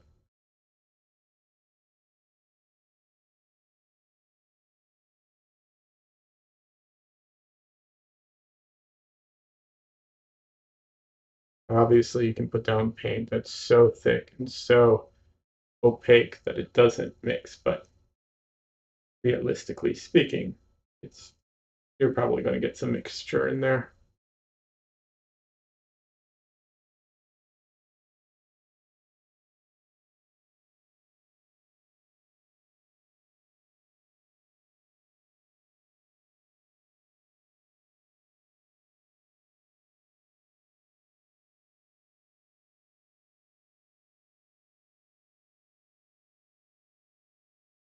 I think painting's very obviously very enjoyable, but I think it's also such a funny thing because, like, I've seen so many different artists that everyone paints differently, but it's funny because I feel like, well, I should say for me, I feel like there's so much back and forth. Like I paint and then I ruin it, and then I paint and then I ruin it, and then I paint and then I ruin it. So I end up doing a ton of painting that is like wiped away or covered up or whatever.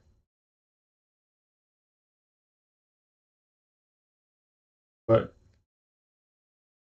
I feel like that's just part of the process. Like if I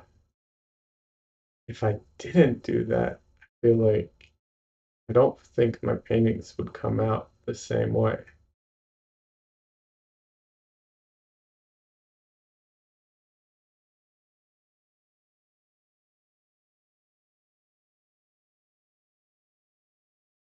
I definitely think I can streamline it just a bit. I'm not saying that this is like how it has to be all the time. Definitely think it's one of those things that will, over time, it will speed will increase as as you get as I get better at painting. Well, I shouldn't even say better, as I get more used to my current way of painting. It You anticipate more things, so I can anticipate what's going to happen more. So I make. I'm saying you. So I make less, um, not just mistakes, but unnecessary marks because I know that they won't make any difference in the long run. Hey, Rosalind, welcome back. Good to have you back.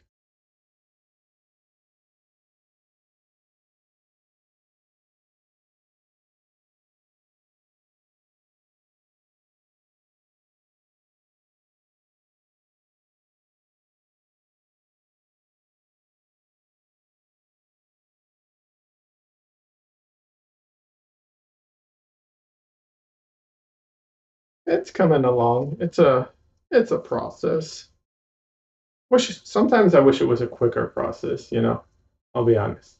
I love painting, but I do wish some things I was faster at.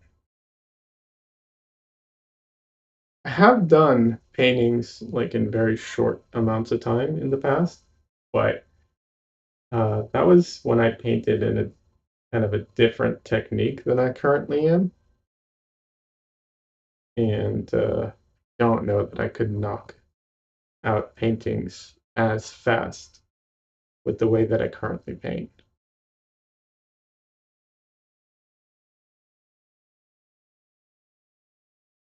Yeah, I have two paintings going on simultaneously right now. Um, that's not something I always do. I'm not one of those people because I don't need to worry about what's it called, layering. I'm not concerned with layering, so I don't have to wait for a painting to dry in order to like layer. But what I'm doing right now is I have one painting that's like I'm just I'm painting it on my own, and then one painting that I'm doing on stream.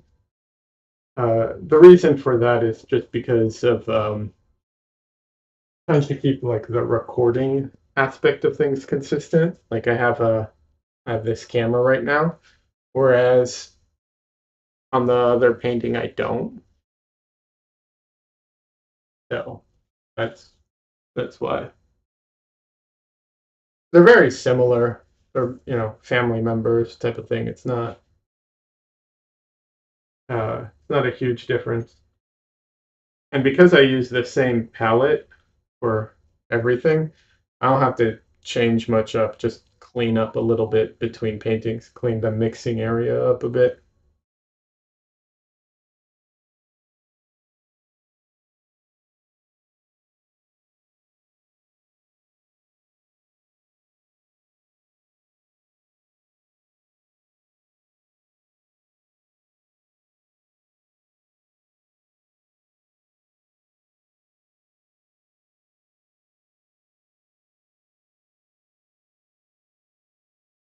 What's the size? Oh, this is 11 by 14, which is too small, honestly, for what I'm painting right now. I would normally do a painting with this many people in it. I would do it larger.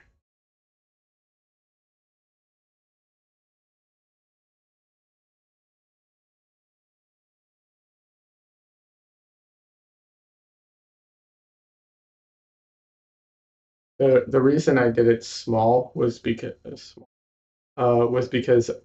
I'm going to be shipping this to my family, and um, I wanted something that I could ship easily. Uh, and these are, and all the paintings I'm doing for family members right now are, I'm doing them on these. Oh, thank you. Thank you for the compliment. Um, I'm doing it on Centurion uh, linen, oil prime Centurion linen. Um, I guess sheets would be the right word for it. They're like free form. They come in a block, but you know, you pull them out of the block. So I have some of those.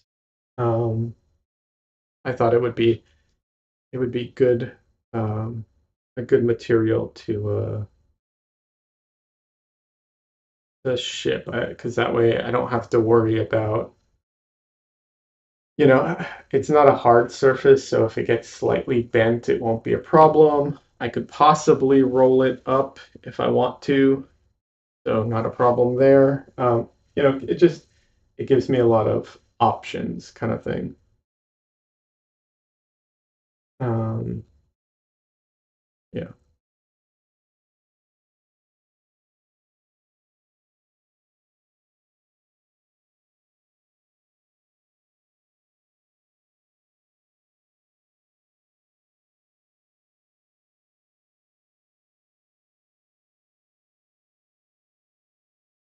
Wow, that is way too dark.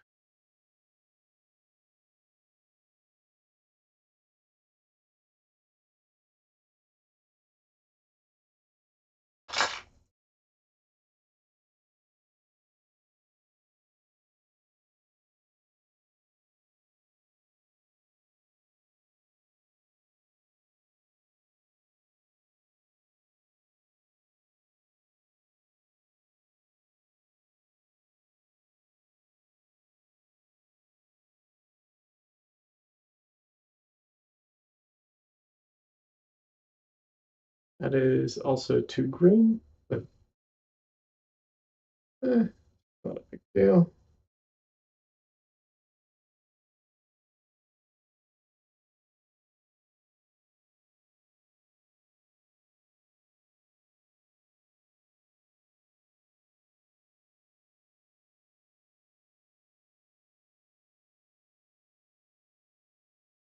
One thing I about using, I only use like one, well, I use multiple brushes, but I only use one brush, um,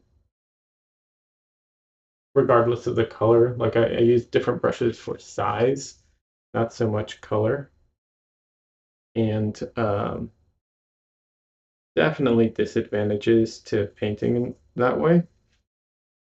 One thing is I often have to compensate for the paint that's already in the brush, the color, and how much it like mixes in with my mixtures and everything. Definitely one of those things you have to be like conscious of all the time. And it definitely has a tendency to darken my colors.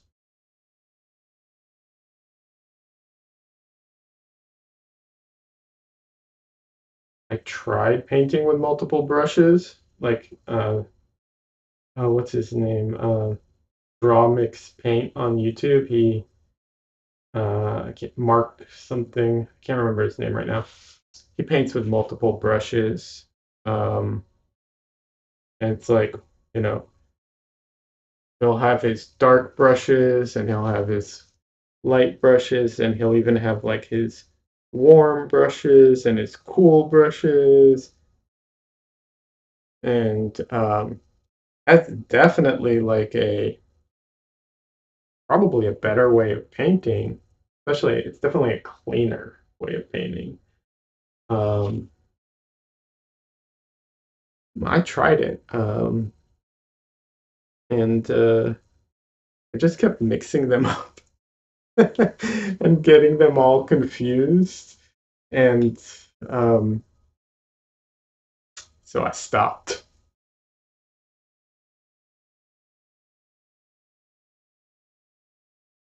I'm trying to use the same brush size and switch for lights and darks. Yeah, I tried that. I kept messing it up, and like I would, and so I stopped trying after a while, and I use one brush. The other thing is I don't clean my brush while I'm painting. I don't have a thing of Gamsol or solvent to like swoosh my brush in. I I use you can't see it because of the light. Okay, here. I use a paper towel, uh, and I wipe off the stuff. And sometimes I'll take a little extra oil to try and clean it up a bit if I need a cleaner color. That's it. That's all I do. Unless I need a very, very clean color, but almost never need a very, very clean color for anything.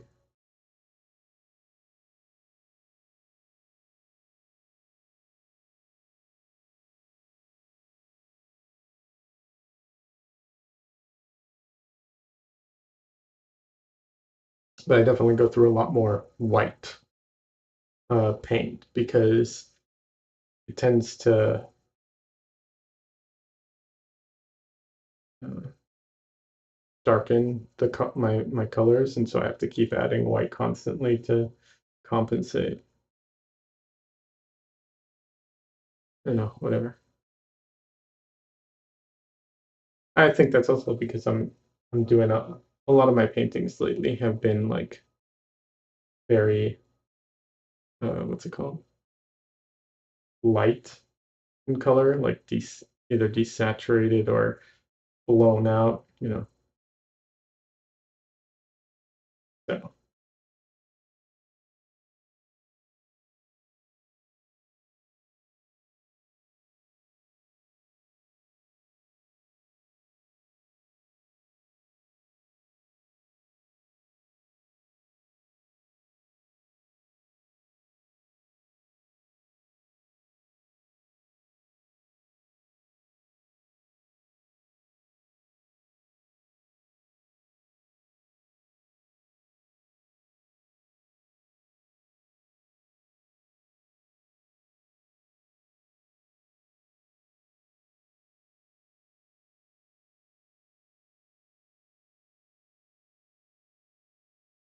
uh, there's a painter on YouTube. I've mentioned him before, Alpi Effie, or I don't know how to pronounce it.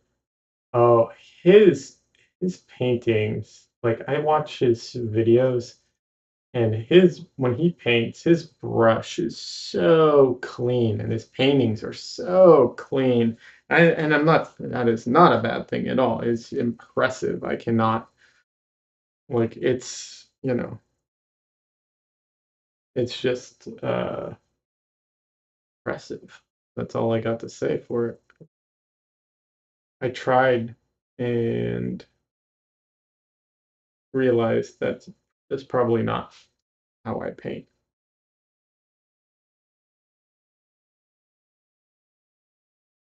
Having said that, I don't think this is worth mentioning. I don't think people should accept that how they paint is how they should always paint.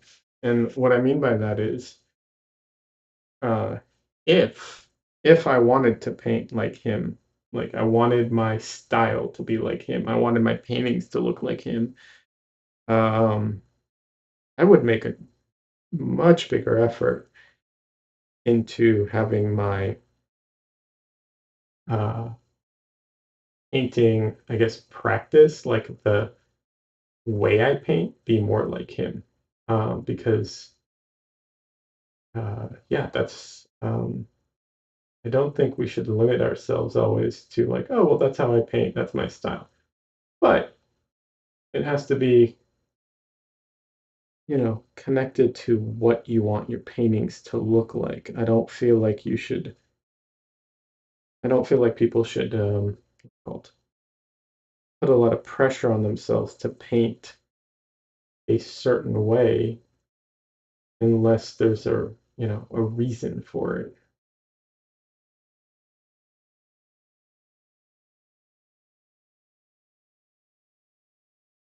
You agree always evolving? Yeah, for sure. I used to paint very, very differently than I currently do. And it was very hard to get to the place I'm at right now. Um, and this is very counter to how I used to, not counter, but this isn't natural for me. So it was very hard. But the reason for doing it is because I wanted I wanted my paintings to look a certain way. And I couldn't get them to look the way I wanted them to painting, technically painting how I was painting. So I had to evolve.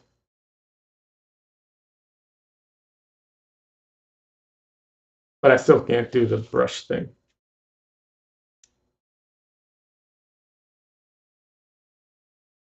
The multiple brushes for, yeah, uh, that I can't quite pull off yet.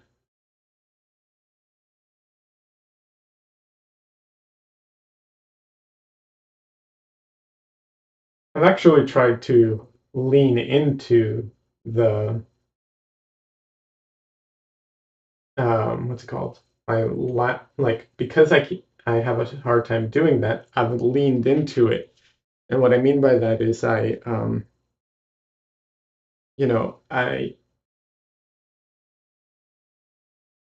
my mixes get dirty and my colors get dirty and everything muddies up. And that's fine. My colors are super punchy. Uh, my palette colors are super punchy.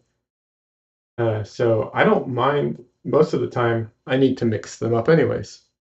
So um, I usually need to desaturate them anyways.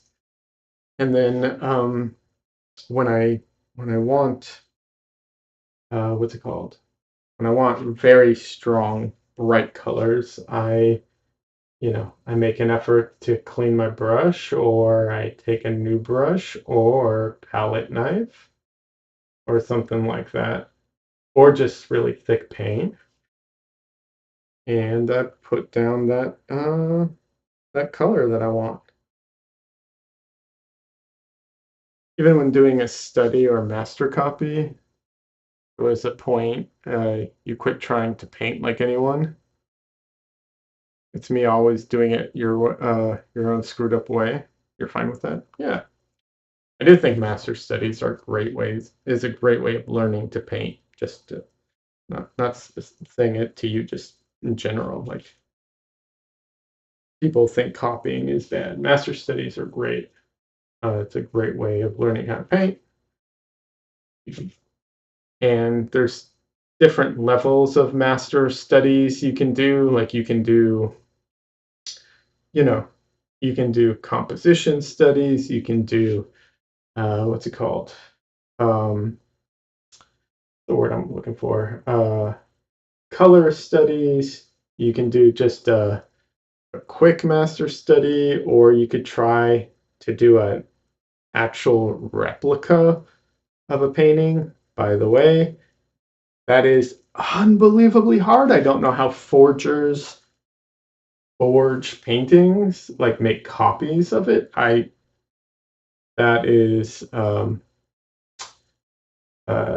not a skill one should develop, but at the same time, very, very impressive. Yeah, uh, you know, forgery is bad, but the ability to do it is very impressive. uh, and the exact replicas are insane. Yeah, no, they're crazy. I don't know how people do that. It's yeah. Like I said, I tried to do like I tried to do a replica, like a one-to-one brush stroke. It did not come out like a replica. But the reason for that was um, I was trying to I was trying to not only copy what the artist was doing to learn from it, I was trying to copy how they painted it. Like I was trying to evaluate which brush strokes went on first, which brush strokes went on after that, which ones covered up what and why, and all of that. Like that was the goal of the exercise. And you know, it's very beneficial to do that. It's just very hard. And like I said, I didn't come like nowhere close. And I that's fine. I'm trying to learn, not actually copy. But it was really a good exercise to try.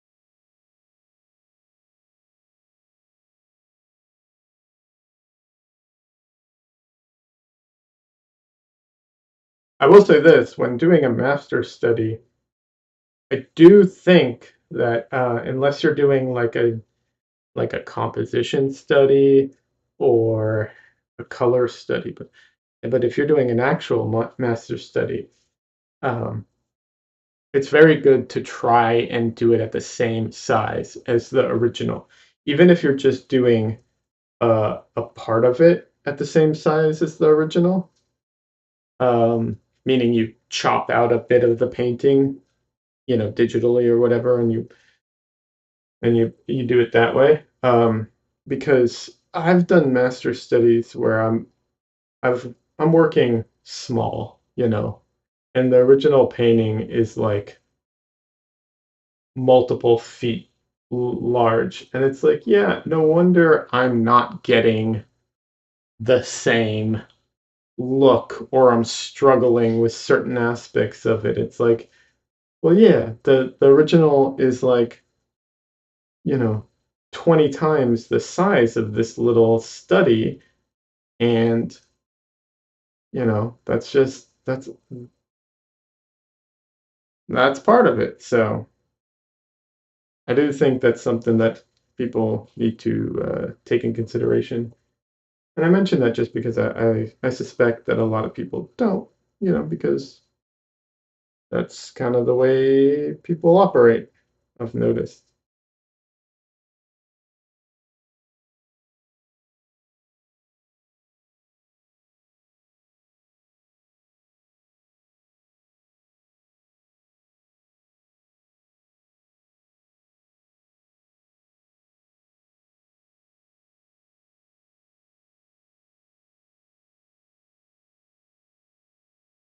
You like picking a portion of one or one person out of a multiple figure painting. It's fun. Yeah, yeah, that can be a lot of fun. I will say this, I I tend not to pick like random background figures just because I know that uh, you know, I know that they probably didn't put as much effort into them as some of the main figures if it's a multi-figure painting. But yeah, I've definitely like taken a painting I really like and just chopped out like a bit of it and worked that way.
That's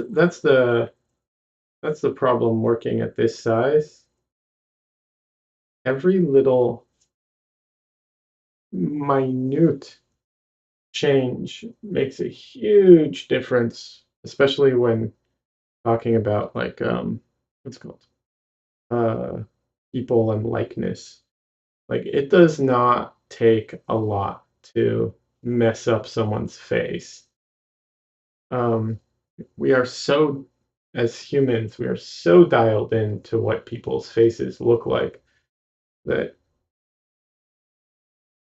very, very minor changes will will make a huge difference. And when the faces are this small, it can be a couple millimeters and it will be off. That is, I knew that going in. Just one of the things I'm going to have to deal with in this painting. One of the challenges of it.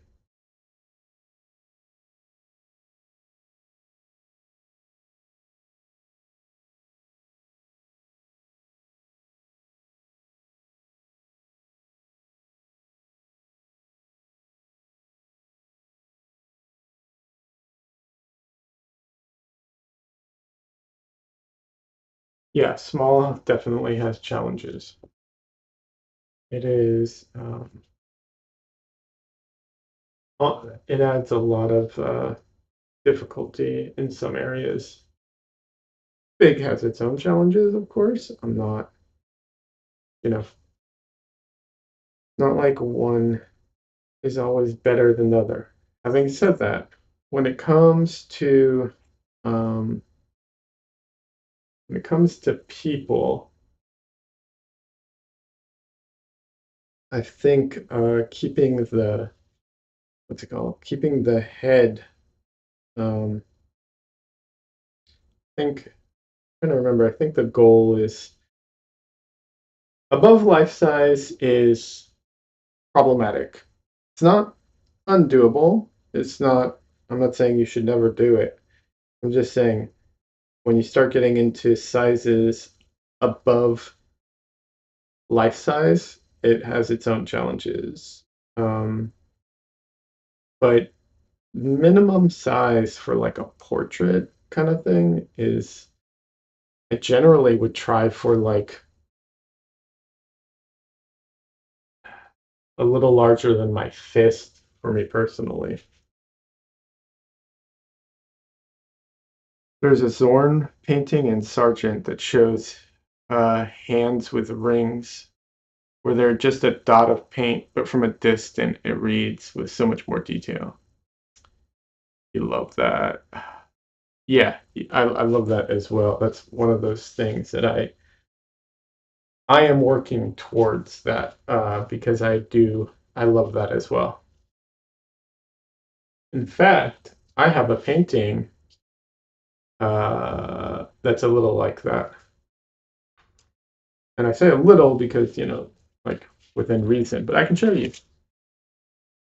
Also, I can give my hands a rest and my eyes a rest. Her, her head needs work. I'll work on it. Um,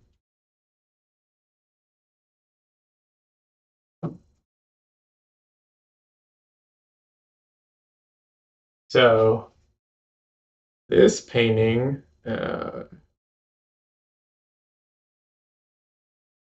let's see. Okay, yeah, this painting.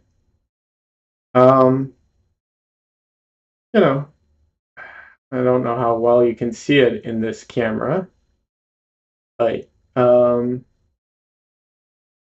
looks like a woman in a bathtub, you know, so on.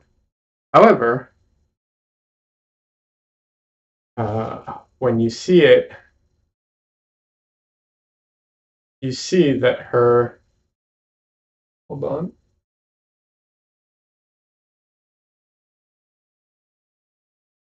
you see that her face is very, sorry,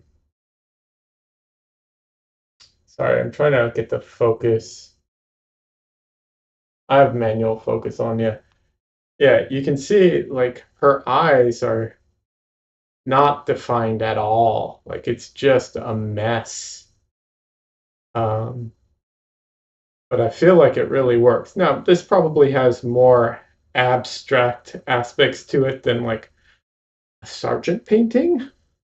Like I'm not trying to compare myself to Sargent because that's definitely a losing proposition. But conceptually, I want to be able to add more, especially the eyes. The eyes are the thing that get me in this painting, where it's like from a distance, it just looks like she's looking at you. But when you get close up, you can see they're really very, you know, not very detailed and very abstract. It reads really well. Good. Hey, Carla. Oh, you're not late. Oh, the title's amazing as well. It's beautiful. Thank you. Appreciate that. And let me just put this away. And yeah, you're not late, but I'm happy to have you. Welcome.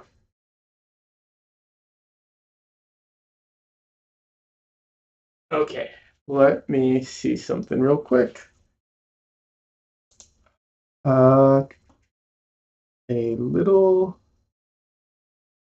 Hold on one second. I want to show you all something. Let me see. Okay, yeah.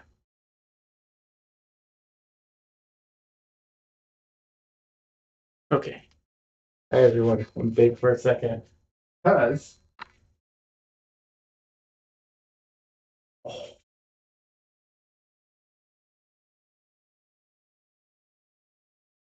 it's Dresden. Hi, Dresden.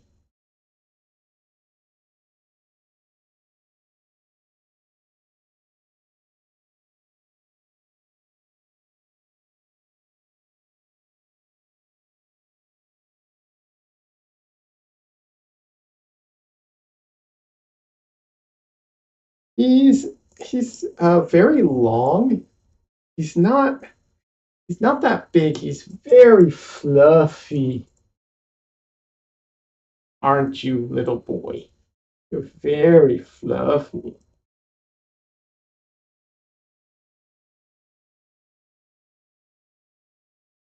He's very long too, but he's such a sweetheart. I'll put you down in a second, little boy. I'm exploiting you for attention.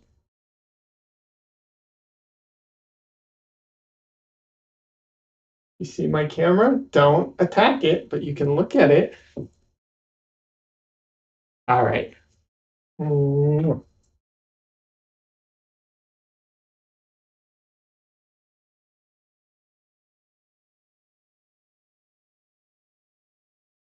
The hair, though, the hair. He is um, very, yeah, very chill. He gets hyper and he likes to play, but he's very sweet and very good tempered. I'd put it that way. Maybe not chill, but good temper. You can never hold your cat like that. Yeah, no, he's very good tempered and chill. I can mess with him and hold him and whatever. Like I'll annoy him one more time for a second. Like he doesn't like this, but I can hold him like this for a little bit, and he likes to attack his tail and eat his tail.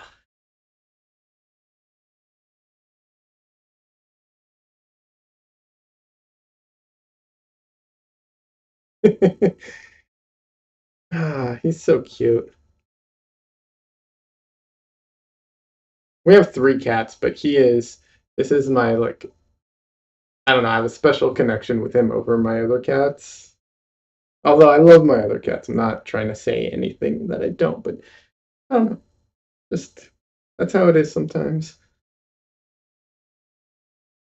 You want your tail? You want your tail? Okay.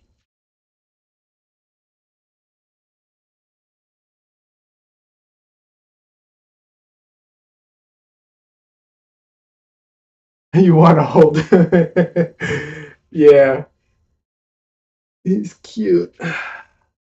And he's so fluffy and soft.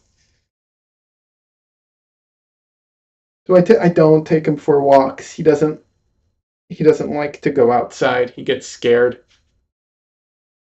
He's a little baby. Uh, one time he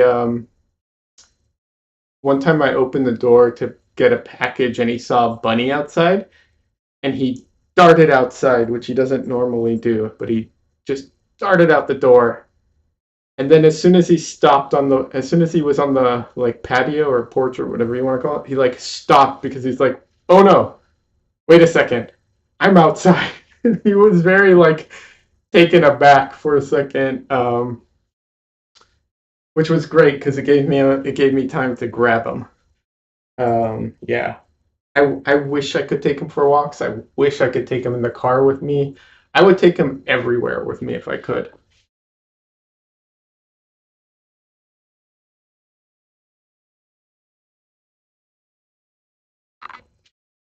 I have three cats and a dog.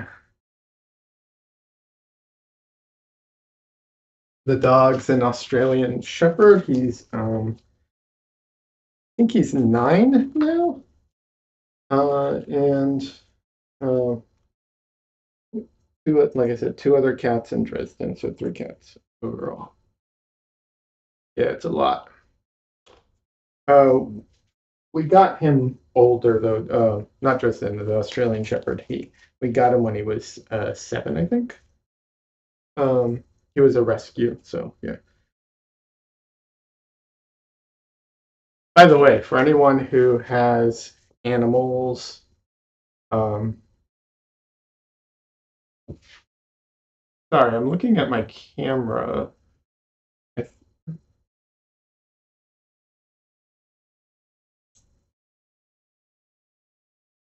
Wait, I think my camera's flipped. Is my camera? Wait,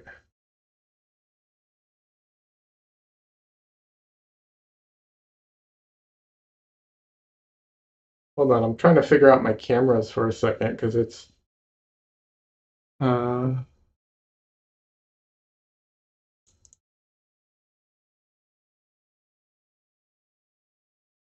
that's weird. Because my face cam,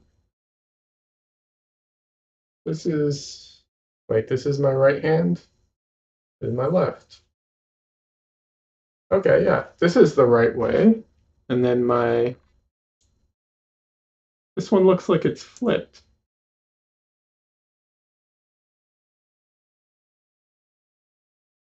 That's so funny. Um,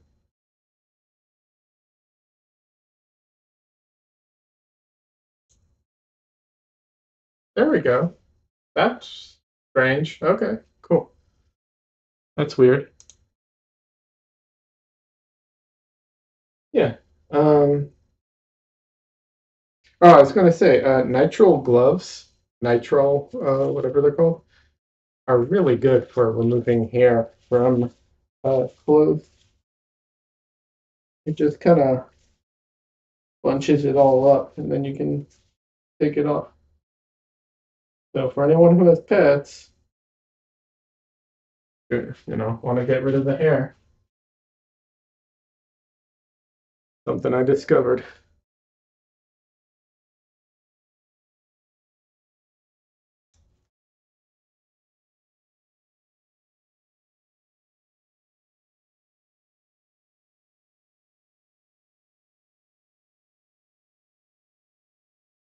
Yeah, the gloves. It's really good to know. And also, if you're, you know, um, instead of those rollers, right? Like, just put a couple gloves in your bag or something like that, and you don't have to throw them away. It just collects the hair. You take the hair, throw the hair away. You don't have to throw away, paper and stuff.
You've got to pop out again. Yeah, no worries, Rosalind.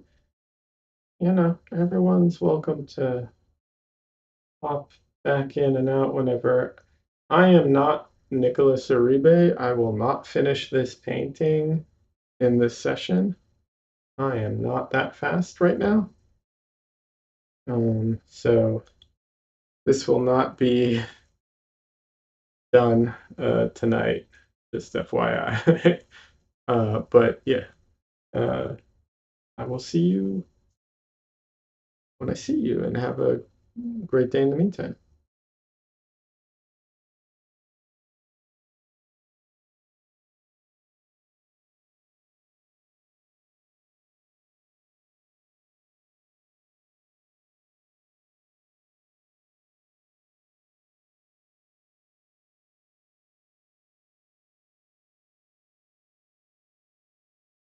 In the past, I have done like painting streams where the whole goal was to finish a painting in that stream. So I did like a 6 hour stream and finished a painting. I have done that in the past, but that's not exactly my goal at the moment. So I'm not putting any pressure on myself to to try and finish this in a certain amount of time.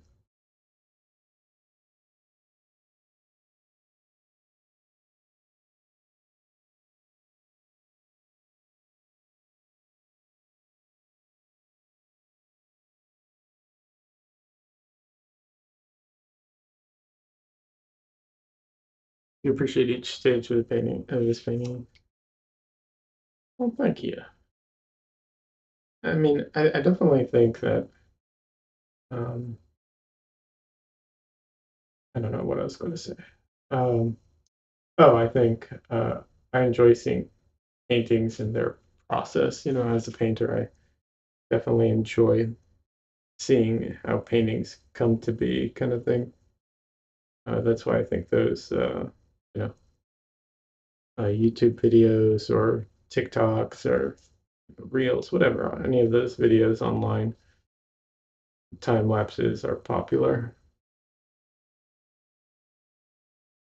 Uh, but I definitely appreciate also seeing the like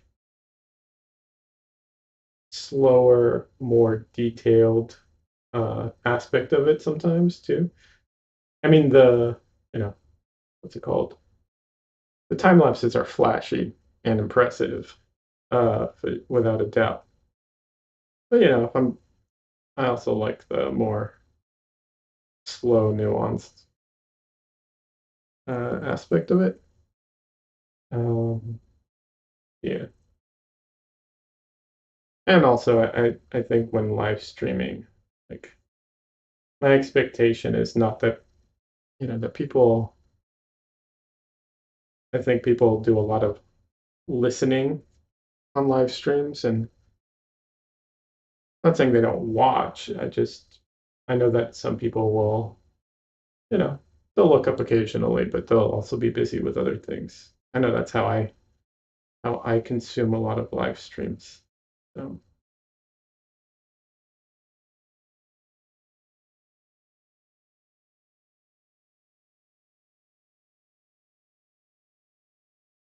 and I also, of course, enjoy the interaction between people in a live stream, something that you don't get with videos, of course.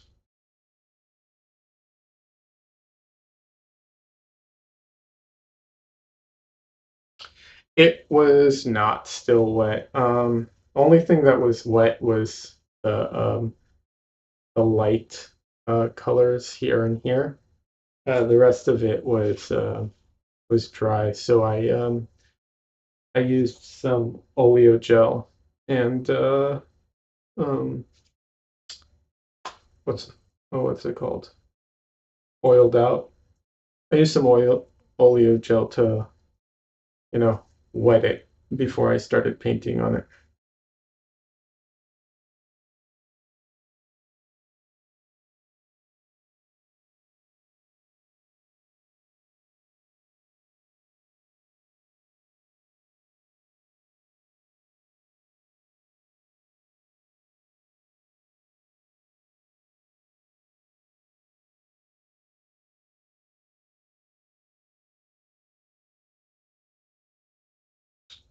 I really enjoy. I really like oleo gel for uh, what's it called?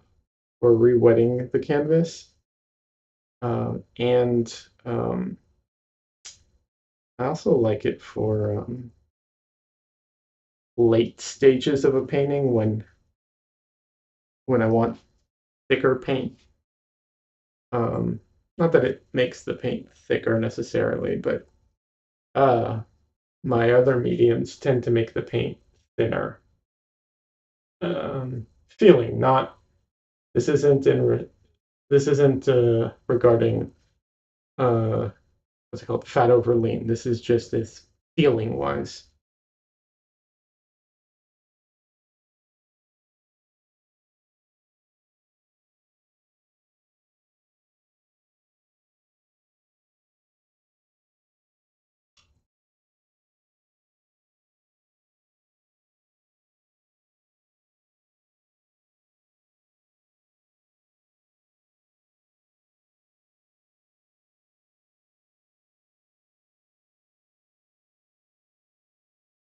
Yeah, oleo gel is that's nice. It's I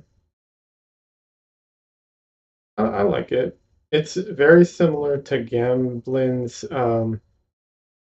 what's it called? They have a gel. Can't remember what it's called right now, but it's a oh, what is it? Something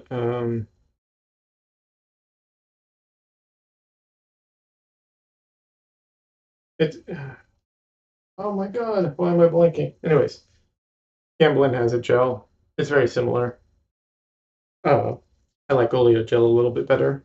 It's a little more consistent. Gamblin's tends to be a little like some of it seems to be runny, some of it's not runny, stuff like that. But very, overall, pretty similar. Only reason I mentioned that is in case Gamblin is easier to get a hold of than uh, oleo gel.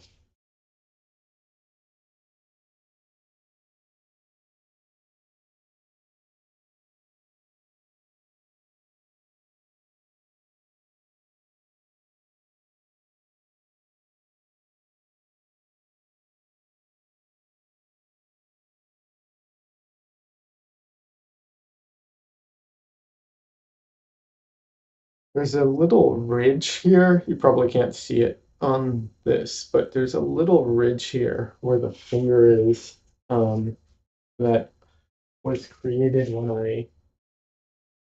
when I first put down the paint. Like there was a little bit of thicker paint there. Uh, so I'm just gonna carve that off. There we go. Oh god.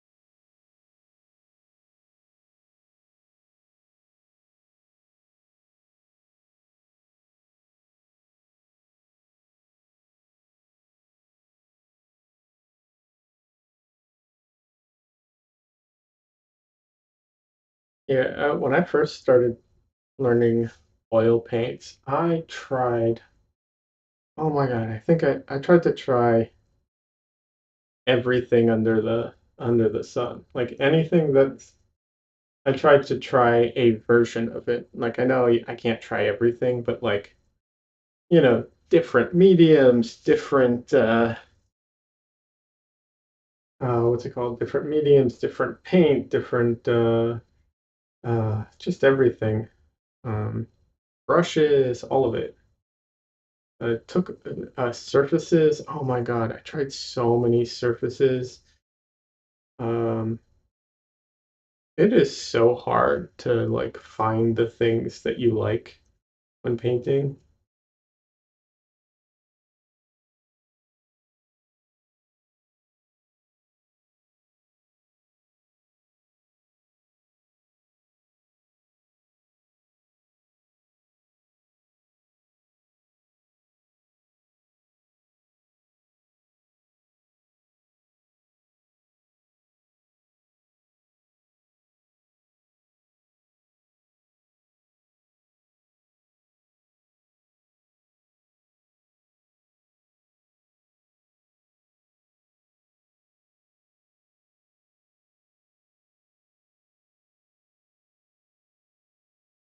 I think one of the things that's really challenging. Oh, have you found a favorite brushes and painting surface? Or do I still like to, okay, I still like to experiment. However, I'm kind of finding my footing as far as favorites. Not for brushes. Brushes, I'm still experimenting. Um, I'm actually going to be buying some, what's it called? some rosemary brushes soon to try them out. They have you know, they're a well-known brand and supposedly have like really, really great brushes. And I'm not saying, I'm sure they do. I just don't know how much better they are compared to my current brushes. I'm not exactly like, I don't know. I'm not super picky about my brushes. Uh, and I don't think I treat them particularly well. So spending a lot of money on brushes, I'm like rosemary brushes, I find challenging. But I'm going to give it a shot. Um, and then for surfaces, um, yeah. So this surface is a really nice surface and has a lot of great qualities. Like you get a lot of control with it, and it uh, it feels good and moves good. It's a pretty good surface. But it's not. How can I put this? It's a good surface. In this form, it's pretty cost effective, but this isn't the best form of it because it's loose canvas. So, um, usually you want your canvas to be either glued to a board or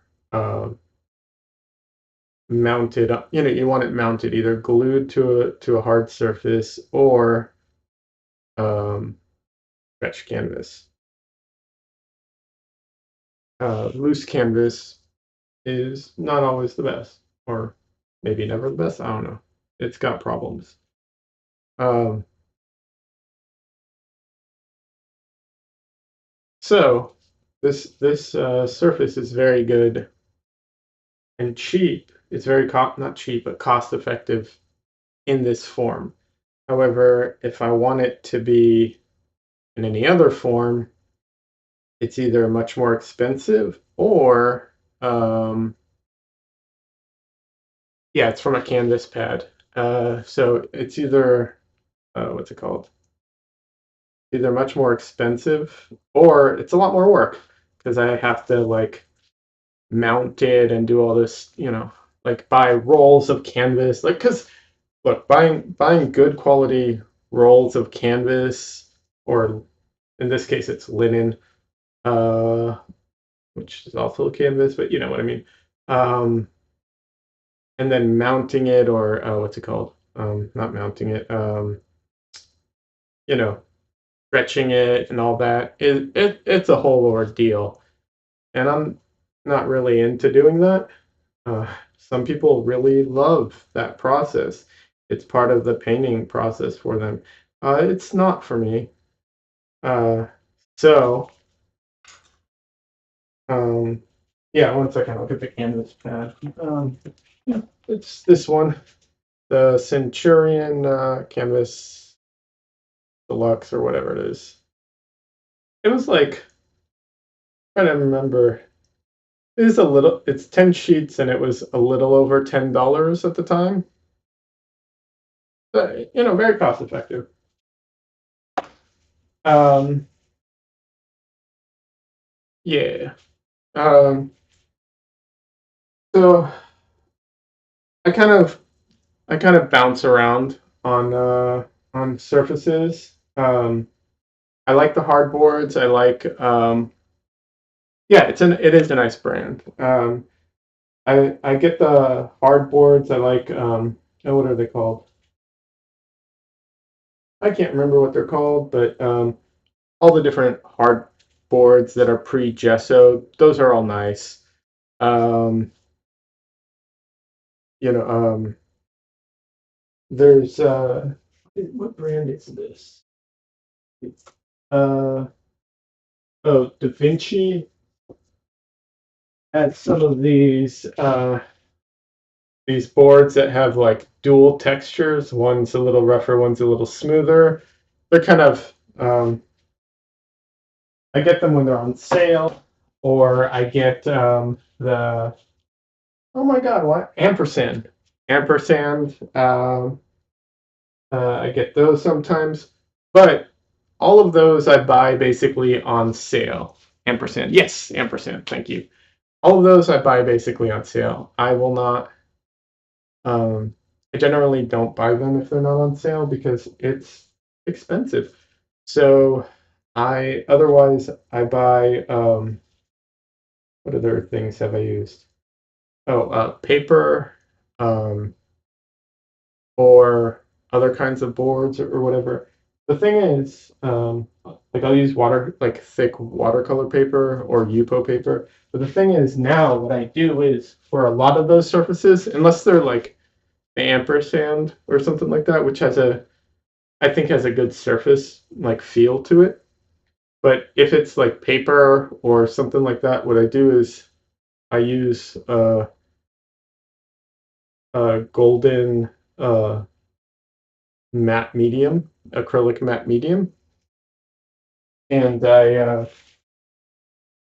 I just put that on everything now. Um, well, almost everything, but and it dries quickly. I can put on like 2 coats really fast. Uh, it's very easy, and then it has a great feel to it.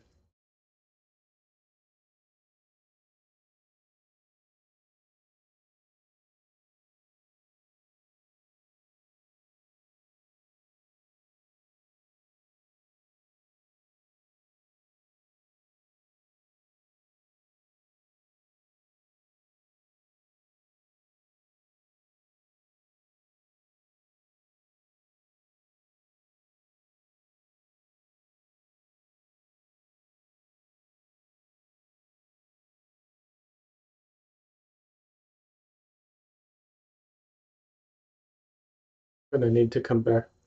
I need to come back to everything, but her head needs definitely it's going to need some more work.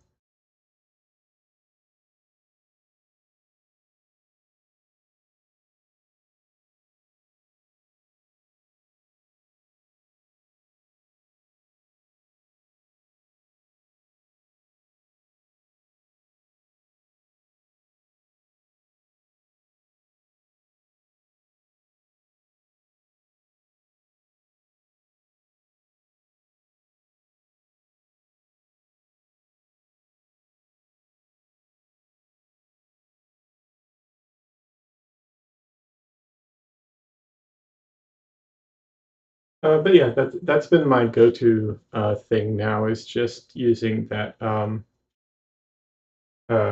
using the acrylic matte medium.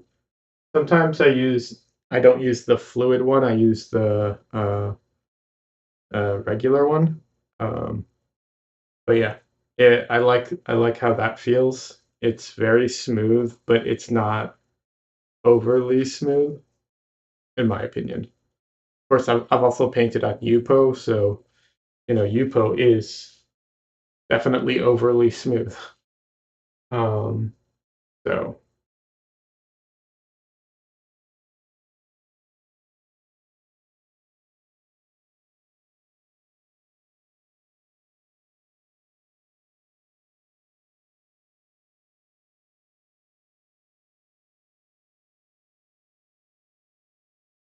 but yeah, a big part of it is the ease. I've I used to make my own oil primed what's it called? My own oil primed boards, and that's just too much work. I don't have the patience to do that.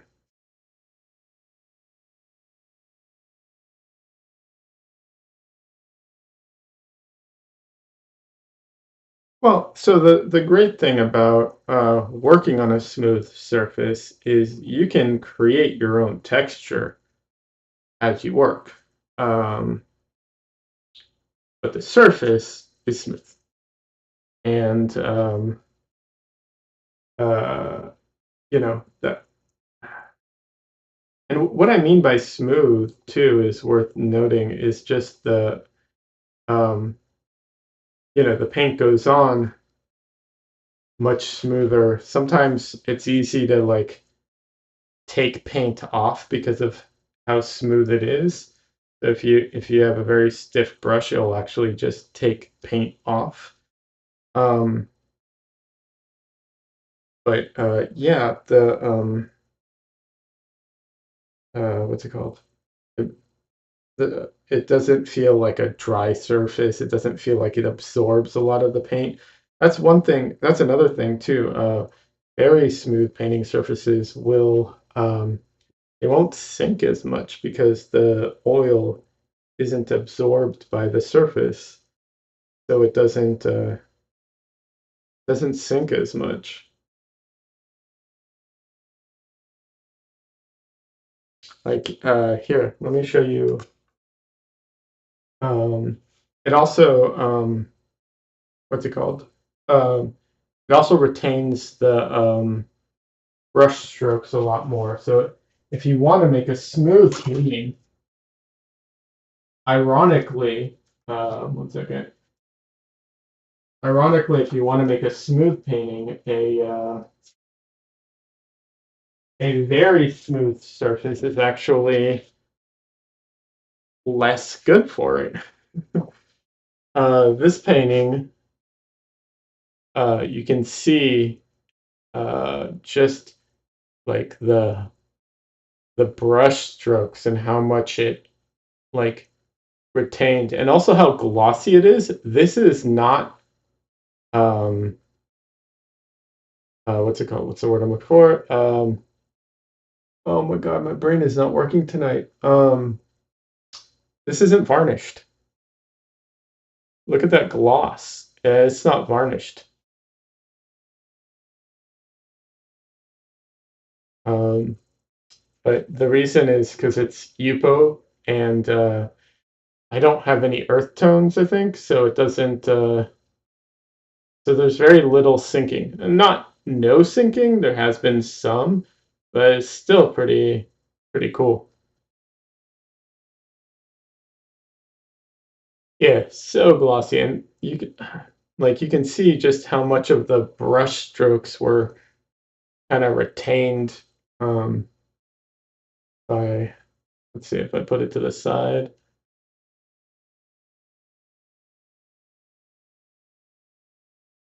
I don't know. Anyways, yeah.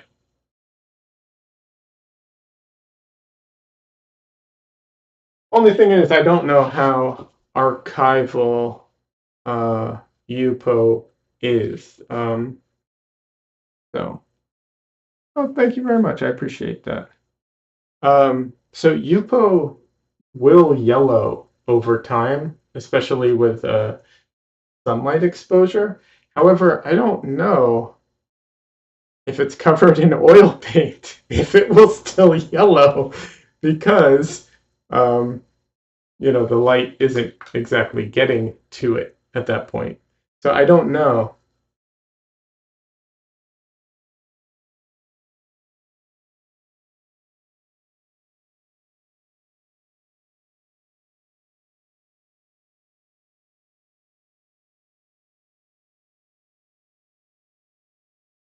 But it was a great surface, especially for practicing, because it was extremely cost effective. Well, maybe extremely is an exaggeration, but it was very cost effective and required no preparation other than cutting it to size. And because I could cut it to size, I could cut it to any size I wanted it at. So, all really good things for practices and studies at the time. However, I think it's something I would avoid now for, archival purposes. However, like I said, I'm not entirely sure how much of an issue it really would be. Because the thing is, people also exaggerate, you know, archival, like, oh, it's archival, it's not archival, blah, blah, blah. Like, there's a bit of an exaggeration there with some of this stuff. Not everything, but there is a little bit of like, yeah, okay, maybe it might not last 100 or 200 years, but like, you know, do I need every single painting of mine to last 100 years? I'm gonna go with no.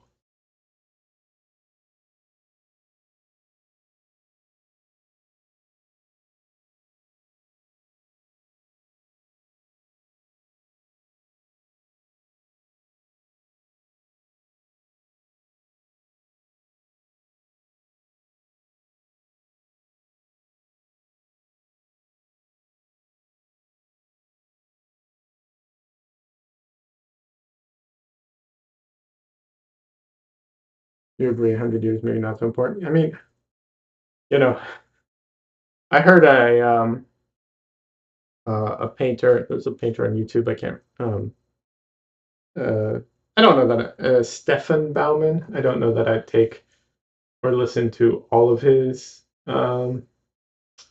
advice. And for the record, in case you're coming from Nicholas Uribe, says Carla, not you. I'm just saying in general. Like, this isn't Stephen Bauman. This isn't the one that like Nicholas Uribe talks about. This is Stefan Bauman. He's a different person, and he talks about the fact that like, you'll be lucky if your paintings don't end up kind of in a what's it called, in a like in a pawn shop or secondhand store or something like that, or Goodwill or something like that. And he's talking to painters in general, and you know, I hope my goal is to sell my paintings and hope that people who buy them cherish them, and they don't end up in a pawn shop. However, you know, eventually the people who buy it will leave, and who knows who will be left behind, kind of thing. So at that point, you know, how much can you really worry about this stuff? Like, honest.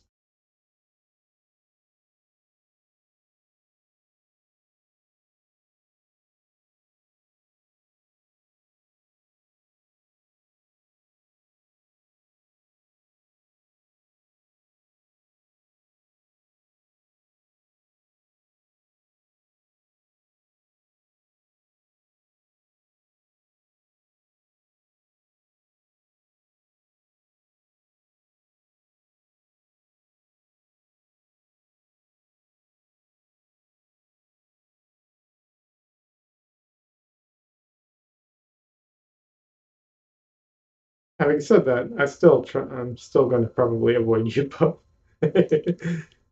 um, one of the unless you go very large, one of the fairly easy and cost-effective things is trying to see if I have one around to show. Uh, oh, here we go. Oh, nope, not this.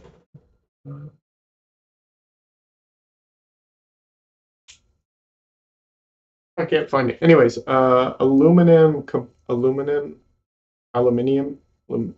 anyway, aluminum composite panels. It's two sheets of aluminum with a plastic in the middle. They're designed for like roadside signs and stuff like that. Here in Texas and in a lot of places in America, you can buy them at uh, 4 by you can buy them like from industrial places for like places that sell plastics. You can get them at 4 by 8 feet. Um, and they charge you per cut. And honestly, I would have them cut it only as many times as you need it to go into your car. Because if you get the 3 mm ones, you can actually cut it yourself with a box cutter. You just need to like cut it a few times and then you can like snap it. You're scoring it a few times on both sides and then you can snap it. Their cutter actually eats away part of it. That's why I say I would have them cut it as few times as possible. But then you can cut it down to size, and I sand it. And what I used to do is I used to put oil primer on it, but that was a huge pain in the ass because you put oil primer and then you have to wait and then maybe sand it again and then put another oil primer and wait and do it again. You have to do like 3 coats at least or something like that. Now all I do is take a fine sandpaper to it, just to scuff it up a little bit, and put acrylic matte medium on it. 2 coats of that, which dry, like that, and that's what I would do.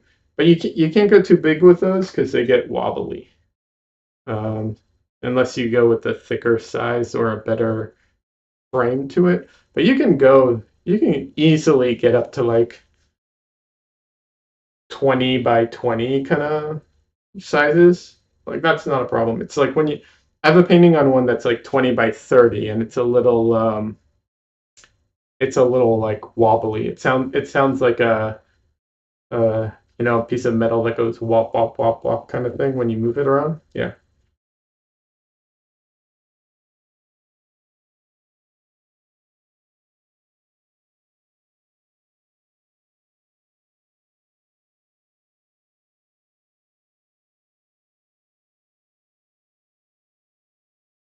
Do I like painting on it?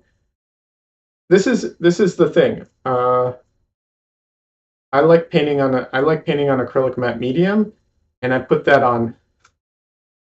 I'm thinking of a commercial for for hot sauce right now, but I put that stuff on everything now, almost, uh, almost. Uh, uh, and that way, I'm painting on the same surface all the time, and so I don't have to like, there'll be slight variations to the texture a little, but overall, it makes it so that I'm painting on mostly the same surface all the time, um, which is very convenient.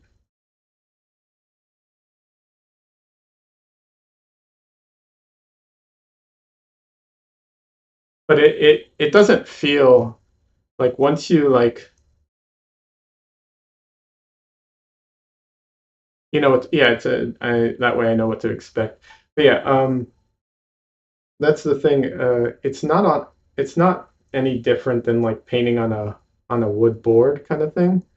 Like it's the same thing. If you like painting on panels or wood boards, it's the same.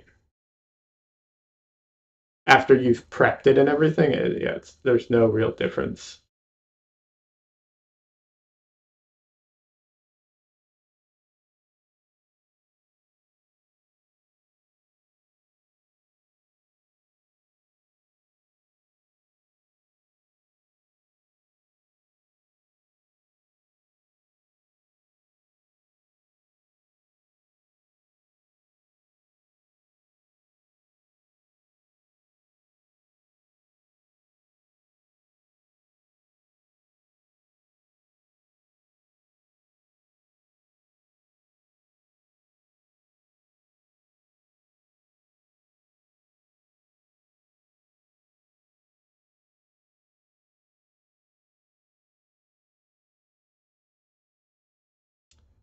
I have tried Alkyd paints. I hate them.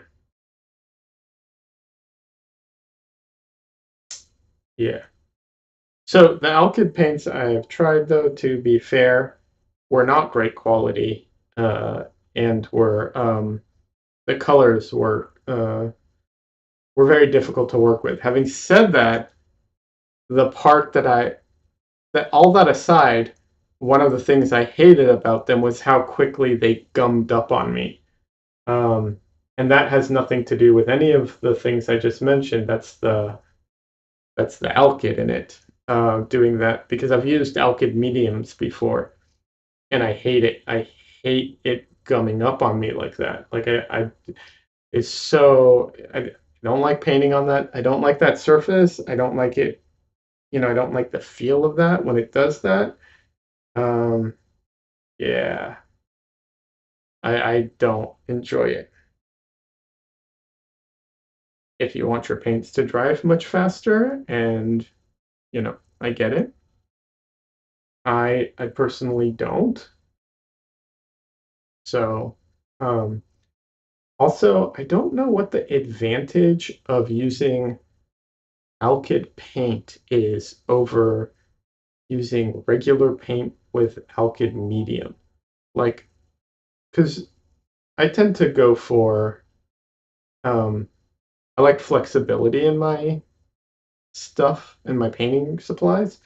So I feel like, if you have regular paint and Alkyd medium, you've got Alkyd paints, right? But that might not be accurate. Like they might dry a lot faster when it's Alkyd paint. Or if you're taking them out somewhere and you don't want to have mediums with you, then it's baked in, so to speak. I get that as well. So it kind of depends.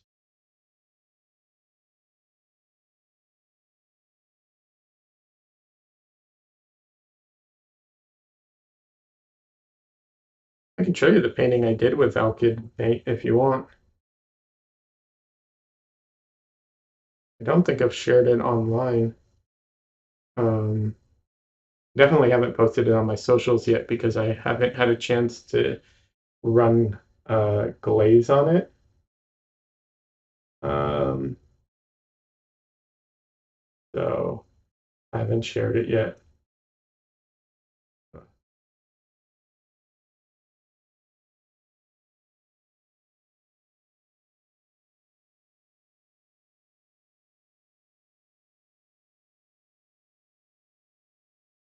I intend to run glaze on all the paintings I share on social media from now on, because of the AI stuff. I'm not going to get into AI stuff. I just hate. I'm so tired of it, but I'm just putting it out there. Glaze exists for those who are not familiar.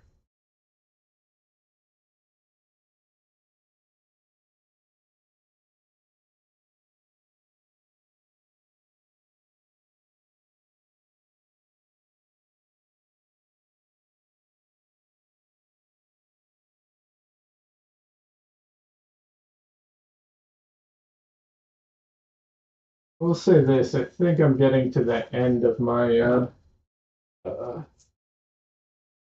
Basically, I think I'm getting too tired to paint effectively, so I might be calling it a night. Um, yeah, but this is the painting I did with Alkyd paint. Um, Now it is fluorescent paint, and um, it is cheap fluorescent paint, and so it has a lot of problems with it. Like I said, the fluorescent colors were very hard to paint with. They're very transparent. They don't mix. Like a ton of problems. But the gumminess and how fast it like seizes up is just a product of the Alkyd, and yeah, I think it's very cool. Thank you. I think it came out pretty well. I'm pretty happy with it. It's just one of those things. It's funny, the like hot pink doesn't exactly translate properly, but that's all right. Um, Yeah. But yeah, these paints are, hard to work with, but fun to work with. But I don't like the alkyd aspect of it. That's the one aspect that like I would happily, give up. So yeah. Um,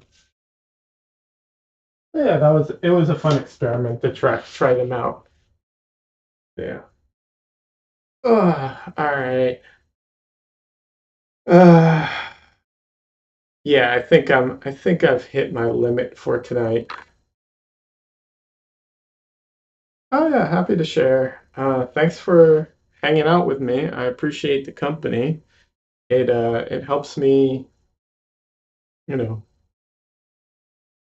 talk basically. Like it's nice.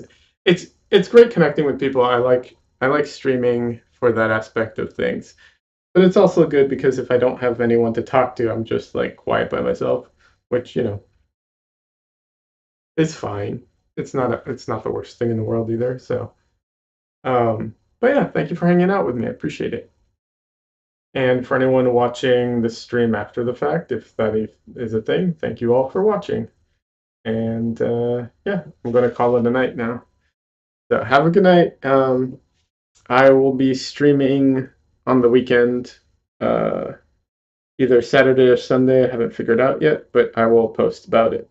So that's all. Thank you very much. Have a good night.